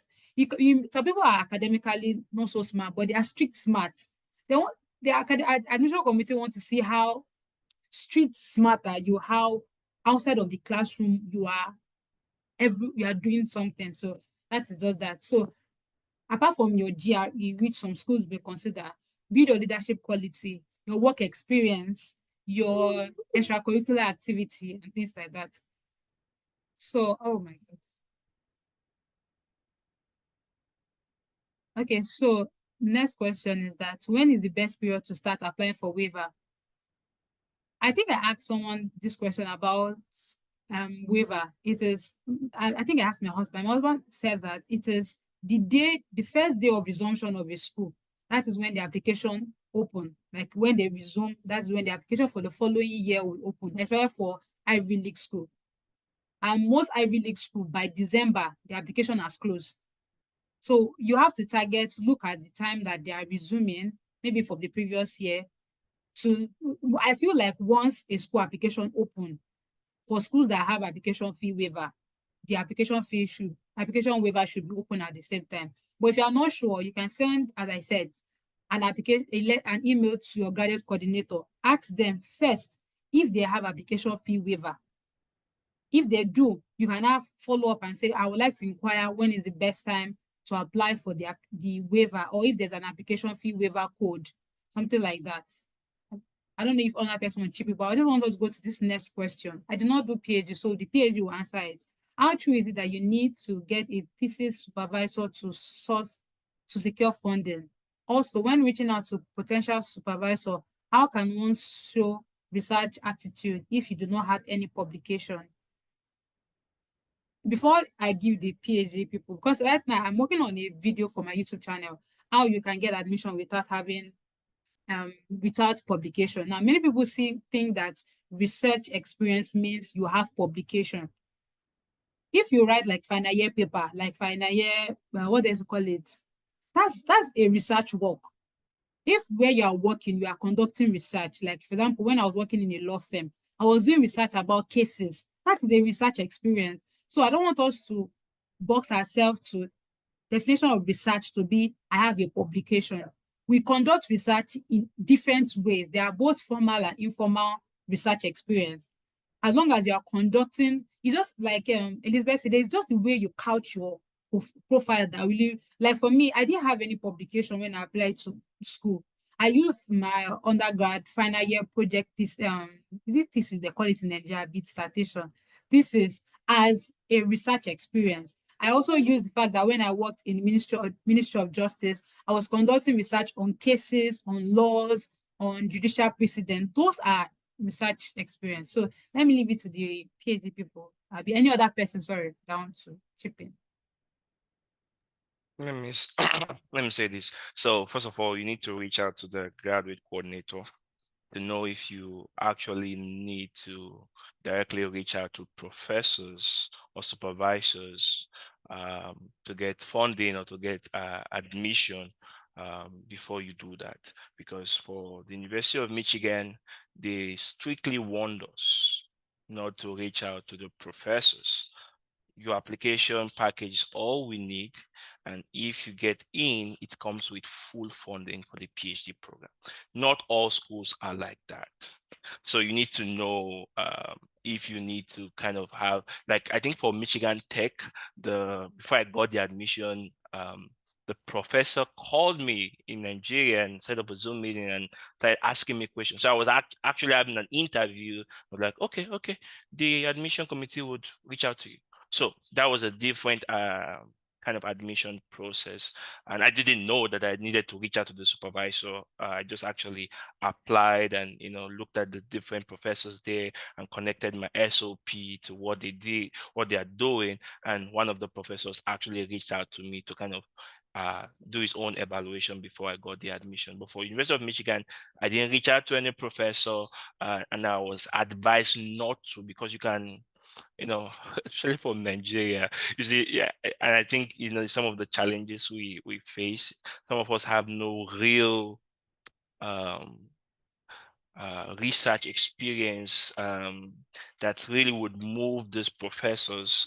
So sometimes, like I had undergrad when I was doing my PhD, some of them have publications, some have 2-3 publications, but some of us coming from Nigeria or Africa didn't have that number of publications, and sometimes, we are unable to express our ability to do research to these professors. But that doesn't mean that you are actually not smarter than people did research, but you didn't have a lot of those experiences. So I would suggest, don't do things on your own. Get the right direction. Reach out to the graduate coordinator. If you need to reach out to the professors, then take time to study what they are doing, read their publication. I'm just talking in line with maybe science related PhDs, but look at their website, maybe even reach out to some of their students to learn what they are doing before you now reach out to the supervisor. So it can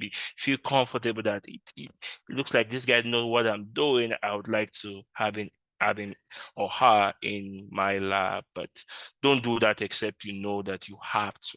That would be my advice. Yeah. Sorry, Moni. Okay. My answer, and it aligns really with James's response.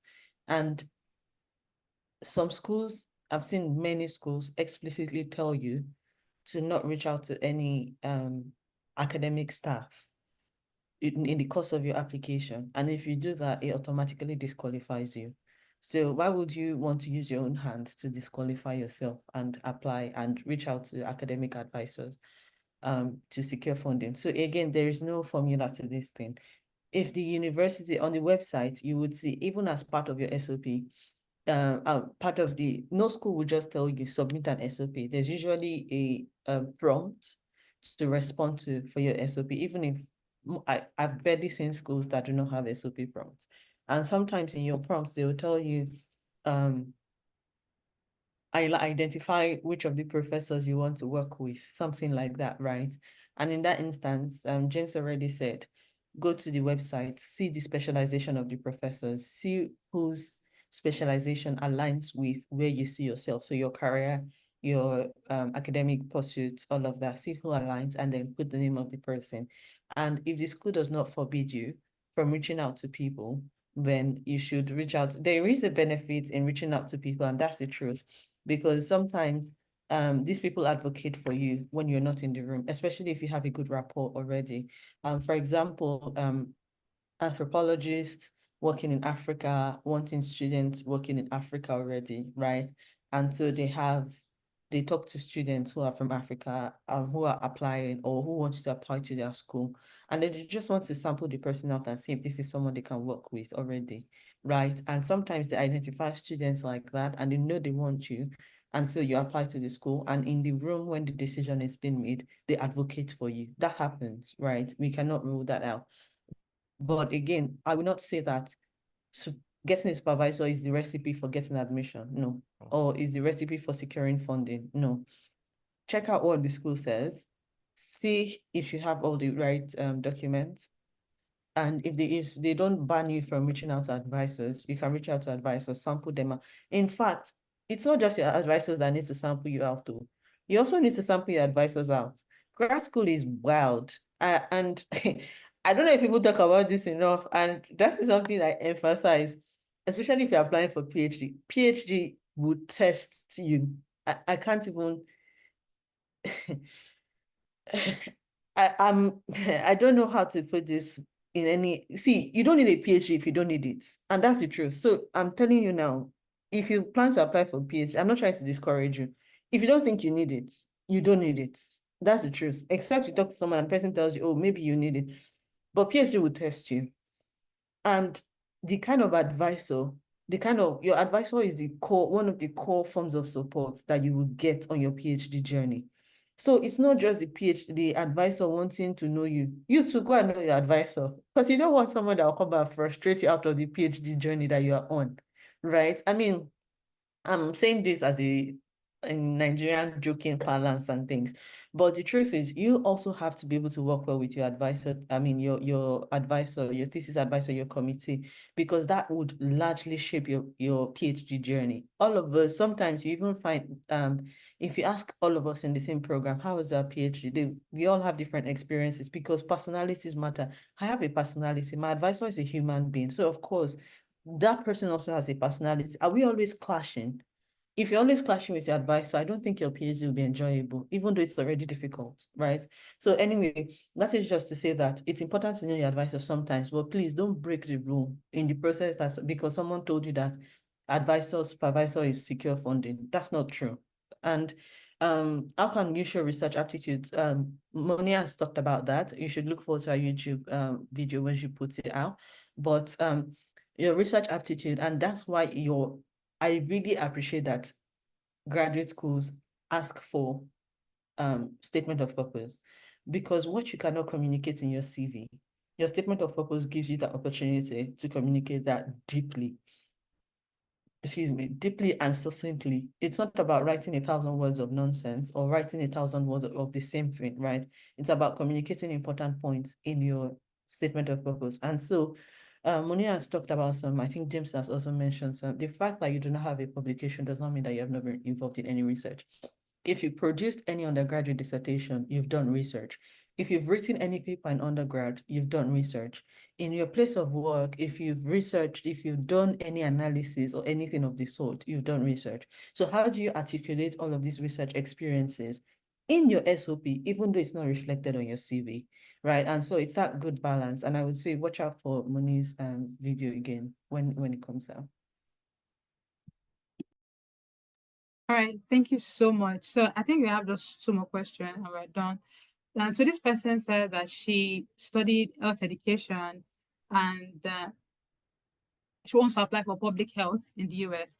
So most time, one of the challenges that international students have is that we judge our undergrad, what we can do in grad school based on our experience in our home country. So what I'm trying to say is that, as I said earlier, someone that did environmental science can go to and can apply for public health. It's ability for you to show the intersectionality between environmental law and public health. So now you are doing environmental health education. There is a public health dimension of health education. So what you actually have to do is that search for schools that are offering public health and see, because some schools that are doing public health have courses that is health education, and that is part of the course that they are going to take. So there's a way you can tweak your application to fit into this, to fit into public health. So you don't necessarily have to study public health in your undergrad for you to go to public health. I've seen some people that did economics and went for public health, but they're doing the policy aspect of public health. So one more beautiful thing about grad school is that your ability for you to couch your own path. Like when I did women and gender studies, I had to couch gender policy. Gender policy was not part of like things that they do, but it was a niche I couched for myself that I'm going to use my knowledge, my background in law in grad school, even though I'm not doing law. You get what I'm trying to say? I hope I answered that question. So I think that's the last question we have. So I would like to ask a favor from the panelists. I have someone here that is preparing for his visa interview. I know many people believe that if you study courses like if you study courses like English, sociology, you may not get a visa. And you have to study a big course like medicine, engineering for you to get visa. So please, this is a personal request for me to him as a gift. His interview is coming very soon. So I just want us to share in like 2 minutes. I mean, just to, also for those that are going to be going for their visa interview, because right now, visa is survival of the fittest. And I read a new guideline. So if you know I did not ask your question, please can you just copy it and paste it again? I'm so sorry. So this is what I want us to do that. I came across a policy, this immigration policy, and now international students just have 2 minutes because they have backload of visa applications. So you have 2 minutes to defend your case. And many international students are finding it very hard to be able to defend their case in 2 minutes. So all of us have gone through visa before. All right. So please, I would like us to share our experience with visa, with the almighty visa, because that visa interview, it showed me shaggy. But please, let's start with Blessing, then Salome.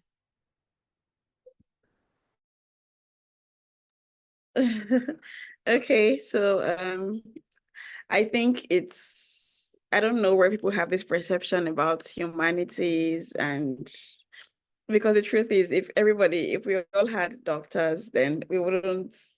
Who is going to be broadcasting the news? Who is going to be doing the writing? Who is going to be?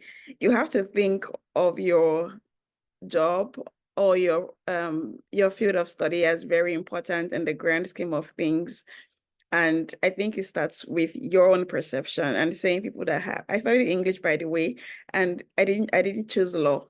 I chose English in the 2 schools I applied to.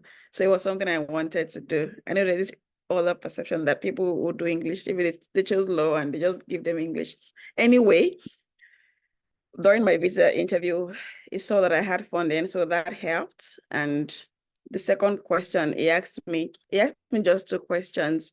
Why are you going to study English? And I mentioned, first of all, I'm not going to study literature. I'm going to study, okay, he mentioned English literature, and I told him I'm not studying literature. I'm studying rhetoric and composition. And I told him about what I was currently doing at the time. At the time, I was directing and working on a project for the World Bank. I'd done something for the British Council, also project management, writing, script writing. And I told him about how I've always been in the professional writing space and how this course was specifically chosen by me to improve my writing ability, and that I hope to come back and couch and introduce this field in my school, because in Nigeria we have just language and literature, and so rhetoric was going to provide a way to expand the curriculum and to just, my school being a formal school in Nigeria would be we set the benchmark for other schools. And anyway, I'm just trying to say, try to position your program as very important, to try to tie it to something you're doing currently and how this course is going to help you to improve in that area, and try to prefer solutions to problems in Nigeria currently that your course of study is going to fix. So in that, it doesn't have to be too much, just really little contribution, but try to tie it back home and be very confident, look into his eyes when you talk, speak up. And if you are someone who stammers, let them know ahead of time so that when you start repeating your words, they are patient with you, because Moni just mentioned the 2-minute rule now. And so just ensure that you're able to show the importance of what you're doing. And don't, like Elizabeth mentioned at the beginning of this session, your mindset is so important. If you feel like only people in medicine get the visas, then maybe you are going with a defeatist mindset. And even when you get there, you won't be able to elaborate on why you're getting that visa. So be confident. Always mention that whatever you're going to study has impact back at home. Don't tell them that you want to stay back in the US and, hey, I can assure you, even if it's Harvard that gave you the admission, you will not get the visa because they don't want you in their country. So tell them that whatever solution, whatever it is, if it's archaeology, you are going to study this because it is relevant in Nigeria. And when you come back home, just always mention that when you come back home or when you come back to Nigeria, or that you want to do further study, you want to work in the school, you want to set up this thing, you have this current project you want to build on. So that value, and if just emphasize that you're going to gain more value for something you're doing back at home, I think that would really help. And pray a lot. Pray. Hey, pray. Oh. Some people, they don't even ask, like when my husband was doing his interview, he had a lot of, it's an MBA, and most times they don't get full funding. And so the person just asked, oh, who is covering the rest of your cost? And it just, his answer wasn't flimsy, but when I spoke with somebody who works in the embassy, he was very shocked that he actually got that visa. So there's nothing that prayer cannot do, because these people are very strict actually. And so pray and be confident and know that, and be prepared for the interview. If they ask you why you have a deficit, explain and be very realistic. Don't say you have funding of $85,000.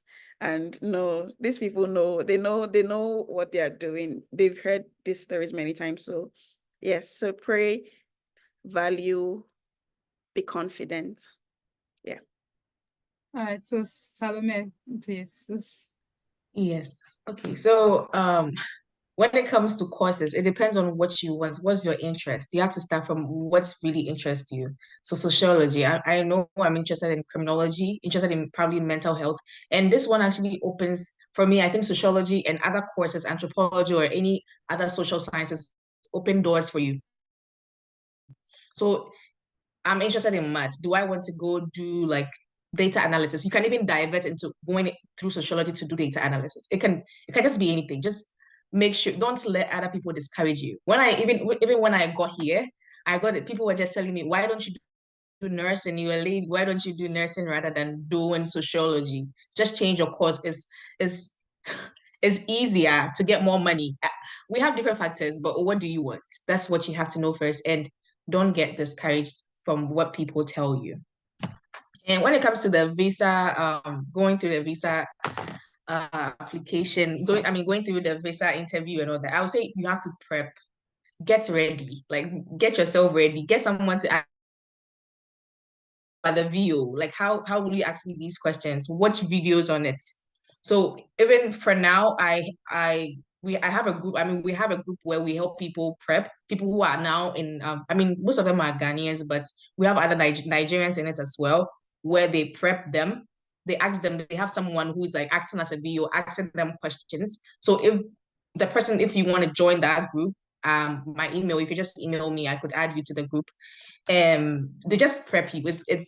They might seem, I would say harsh, but sometimes they just want you to know this is what you're doing wrong. Like next time, do it this way. And they do it from Monday to Friday. So also watch YouTube videos, read more about it, get your confidence. Confidence is very important. I remember when for my questions, it was more direct. They asked me what program I'm going to study, which year did I complete my undergraduate. I told them like, and who is sponsoring you. So when the person asked me who is sponsoring you, when the video asked me who is sponsoring you, the person was just going through the bank statement I already handed over and the I-20, which I had a 50%. And he was like, oh, I can see you have like graduate assistantship of 50%. Then I told him, oh, my uncle is going to sponsor me this and that. So it all depends on you. Just try your best to prepare. Everyone's questions are different. And pray, as she said, prayer, good. Prayer, you have to pray. And assistant. Yeah, I will hand it over to Liz or Moni. I mean, you can go ahead. No, Elizabeth, I just wanted to, before Elizabeth round up on that visa, someone asked about LLM. But I completed my master's of art last year. So right now I'm starting law school, the LLM year by next month. And I only have like, I think 8 months work experience. The total experience I had before applying was NYC experience and law school externship, and that's what I used. So you don't necessarily have to have like years of experience before you apply to grad school for LLM. There are of people that they graduated from they had their call to by December. No, I think December, and they went for their LLM almost immediately by January, by spring January, they went for LLM. So you don't necessarily have to have a lot of work experience. You can just build on the experience you have during law school externship and internship you had during undergrad as experience for you. But if you need more questions on that, just send me a message on Instagram. I'll get back to you. So please, Elizabeth, we just have 2 minutes left to wrap up. So we're supposed to have a breakout room, but because of time, the time is gone, and so we'll not be having like breakout room today. But let's Elizabeth, then James just run up on the visa interview. I just want us to talk about this so that even for those that are not going for visa now, interview now, you can have an idea of what to prepare. And I have one last announcement before we wrap up. So Elizabeth, then James. Okay. So far so good. I think most people, I mean, everyone who has talked about this have dropped their gem. But I would say really that if you do have, what's the word now? If you're a little bit anxious, that's all right. Because anxiety is fine. It keeps you on your toes. It makes you think on the spot. And it also helps you, please don't cram. No matter how many trainings that people have trained you for, or how many prep exams, don't cram anything because it won't work. And even if it works, that you remember, most times the video can see right through you because you are almost like a robot repeating and like just spotting out things out of your mouth. And it's not necessarily emotive. It's really devoid of your emotion. And they can really see that because they've been trained for many years for their job. So they can really see through you. But I would say this, as much as you can be confident, mindset is key. Blessing has said that the mindset that you carry in would really, really shape your experience. So there's a fine line between being confident and being cocky. Try not to cross that line into cockiness. I know that sometimes people instill confidence in us so much that it's sprouting out of our heads, right? Because they're like, be confident, be confident. And that's why I said anxiety is good, because anxiety helps you maintain your confidence without necessarily being too proud and answering the view like with a sense of cockiness and pride. I'm not saying don't be proud of your achievements, please be, but please don't be cocky, because they can literally see. I mean, I've applied for this visa how many times now? 3 times, I think. And I've seen, not even just myself, talking to other people and just seeing people being denied in the room. And I would say that please don't be cocky, please. It really rubs off weirdly. I'm not saying that's the reason many people were denied, but it really rubs off weirdly, and it doesn't put you in the right frame of mind. And don't be defensive, because when you activate defense, and I think it's part of the reason that Salome talked about practicing, because people will call these things out to you because you might not know, but when you practice with other people, your interview, they will call it out and you can tone it down. Because typically when you are defensive, you say more than you need to say.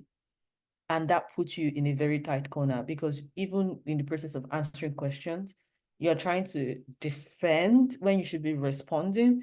And so you are raising red flags, like you're raising points that they did not even ask you, and you're shooting yourself in the leg in the process. You see what I mean? So beyond saying the right answer, I'm talking about your emotional stance now and your composure, right? And these are some of the red flags that I've seen over and over again.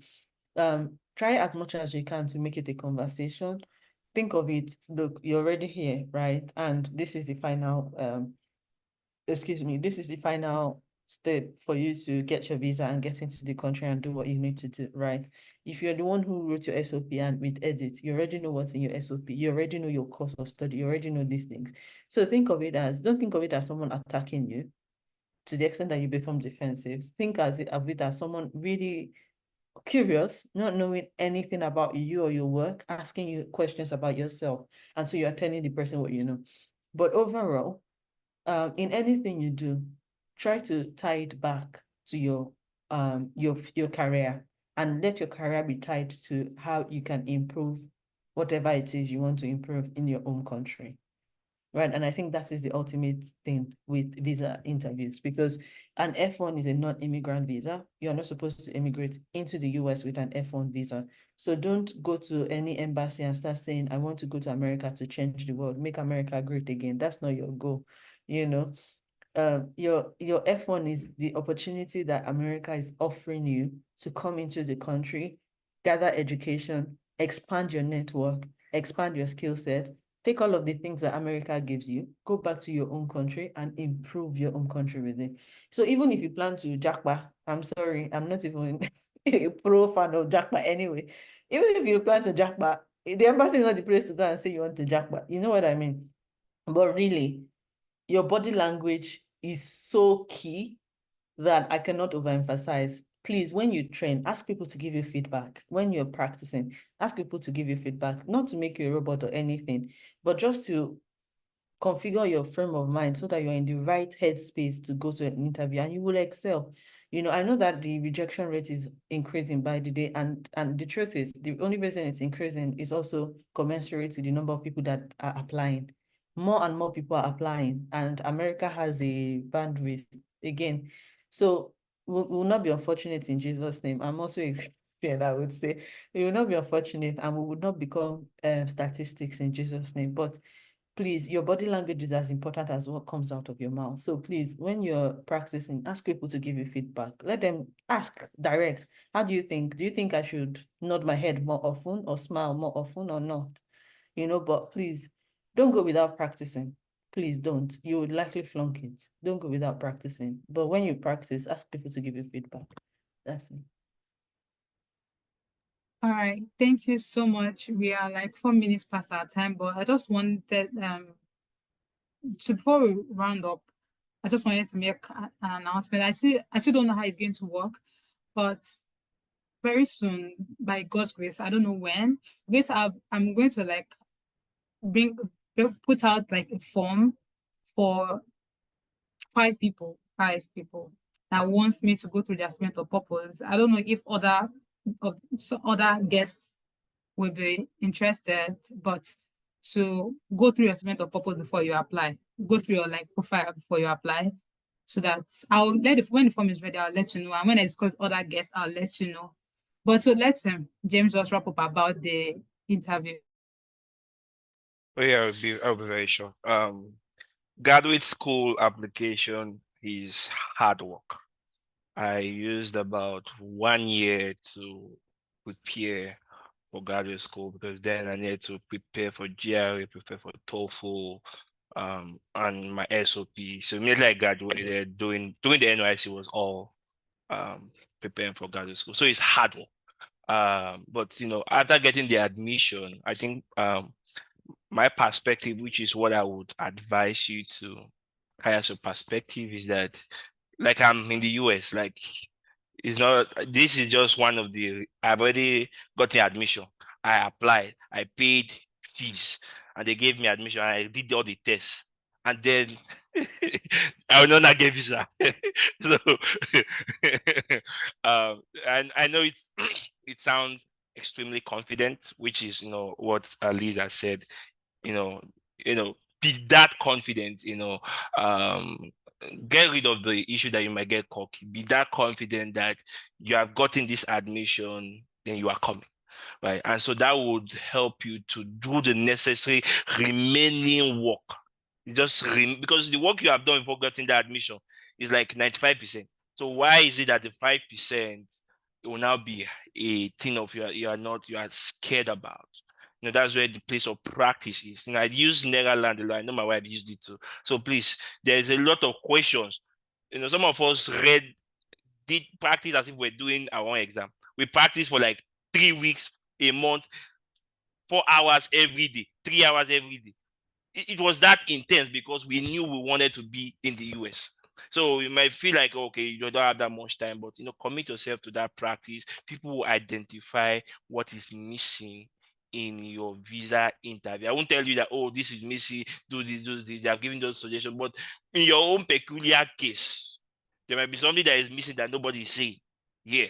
You understand? So that practice, look for more people, reach out. I think Mo is doing a lot of stuff on the Instagram. She's unable to help you with the interview. She'll connect you with some of these wonderful guests that they have been doing this thing for a while. I don't do it. This is the first time they are inviting me for something like this, but I would advise you just have that mindset. You have finished everything. It's just interview. I'm coming to the US and do the remaining work, which is practice. You can't, even while as in my workplace, I'm giving a very important presentation. I've done the work of doing the research, putting my presentation. I can't give it like that. I have to practice so that when I'm giving it, it comes out freely. So I'll just say that practice. All right. So because of people that are we're rounding up. Thank you so much, everyone, for our guests. Thank you so much. I give all my guests, I give you my heart. Take all my heart. Take all my heart. Thank you so much. And for those that are here, as a way of saying thank you for coming, if you know that between now and August 12, you have your statement of purpose that you want me to edit, because you are here today, send them to me. Between now, you have your statement of purpose from between now and August 10. Yeah, August 10. You have a statement of purpose between now and August 10. Send it to me. I will help you go through it. I'm not collecting money, but send it to me. And those, as I said, that we're going to talk about as everybody I mentioned, mentorship. Some of us do not have anybody. The way Blessing had Elizabeth, that she was able to get how many PhD, some of us do not have it. So I'm going to try and work with some of our speakers to see if we can have like a one-off mentorship series. But if you know that you have your statement of purpose between now and August 10 and you want me to go through it, please send it to me. And also in this week, I'm working on videos that will help international students that want to come, the process, how to write statement of purpose, what to include, what not to include, how to get funding, schools to apply to that have funding. Just follow me on YouTube. It's Muni Oluwa Oguleye. That's my YouTube channel. I have like over 100 videos for international students to look at. So please look at. You can also look for our panelists. our speaker and panelists on YouTube. I think all of them are on Instagram. They're all on Instagram. Disturb them. You have my permission. Disturb them. Especially everybody. Disturb them. They have so much pocket of wisdom to share. I have also learned so much. I'm going to law school by August, so I've also learned so much from them. Also, that just like Salome said, network. From the first day like this, I'll be asking questions in class so that the professor will know me. So when that's the thing, like once you get to class, and they say class participation is 20 marks, ask question every day. In fact, in one class, I had like 5 questions. So that when you go to the professor and say, I'm looking for a job, the professor say, I know you very well. So my name on Instagram is Munyoluwa. Or if you type Munyoluwa Ogule, you see me somewhere there. But please, if the panelists do not mind, please can you drop your email on the chat so that for those that would like to reach out to you in person, one-on-one for mentorship, just as you'll be saying mentorship. Please, if you don't mind, please drop your email and your Instagram handle. If you don't have Instagram, and just drop your email on the chat so that they can reach out to you to ask questions and guidance. I mean, you don't know how much this means to everyone here. I'm speaking on behalf of the attendees. Thank you so much for being part of this. I am so, so grateful for your time, for your efforts, for your pocket of wisdom. Please, I am so grateful. So let them just give like 2 minutes for everyone to just drop their email. The panelists to drop their email. Please check it out. You can also check out my YouTube channel, Munyoluwa Ogleye. That's my YouTube channel. From today till Friday next week, I'm going to be uploading guidelines on how to navigate grad school, schools that are offering scholarship, grad assistantship for international students. So please follow me on YouTube channel and send me a message. You can also check me out on Instagram. And please, I'm more active on Instagram than email. My email. I have so many email. But if you want to get me on time, just send me a message on Instagram, Munyoluwa_O_A. Yes. Yeah, so thank you so much. Sincerely, I pray from my heart that for everyone that is trusting God to come to the United States, I pray that the Lord will help you. The Lord will send you up guidance and wisdom. And for the panelists, I love you guys from the depth of my heart. Like, you don't know how my heart is bubbling for joy because of you guys. So let me quickly drop my email address. Okay. I also want to plug in Blessing a little bit here as well. If you're still figuring out grad school process, I know some people are asking, how do I search for schools and things? Before you send your CV to Money, maybe book a session with Blessing and just sit down and think it through. I know that Blessing Money, and I personally, particularly through Instagram, Blessing is my friend, but Money personally through particularly through Instagram, I know they do this a lot. They help a lot of people. So it would be a bit sad to not use the opportunity that they're offering you just by attending this session. So please take use of it. I mean, make fantastic use of it. Salome just talked about interview sessions, and Moni, really, thank you for putting this together, for paying it forward for this many people on this call. Because I don't think that, I mean, you didn't have to do this, but you did it, right? So really, thank you so much for paying it forward for these people. And please, you folks to take fantastic use of this opportunity. Talk to Money, talk to Blessing, right? Reach out to James, all of these people, Salome as well. Best wishes for everything. I truly, truly, truly want to see you guys on this side. So best wishes. Yeah, thank you. That's why I said, please, the video, if you can make it available, I don't know how you'll do it, but it looks like what people have discussed. The panelists was just amazing.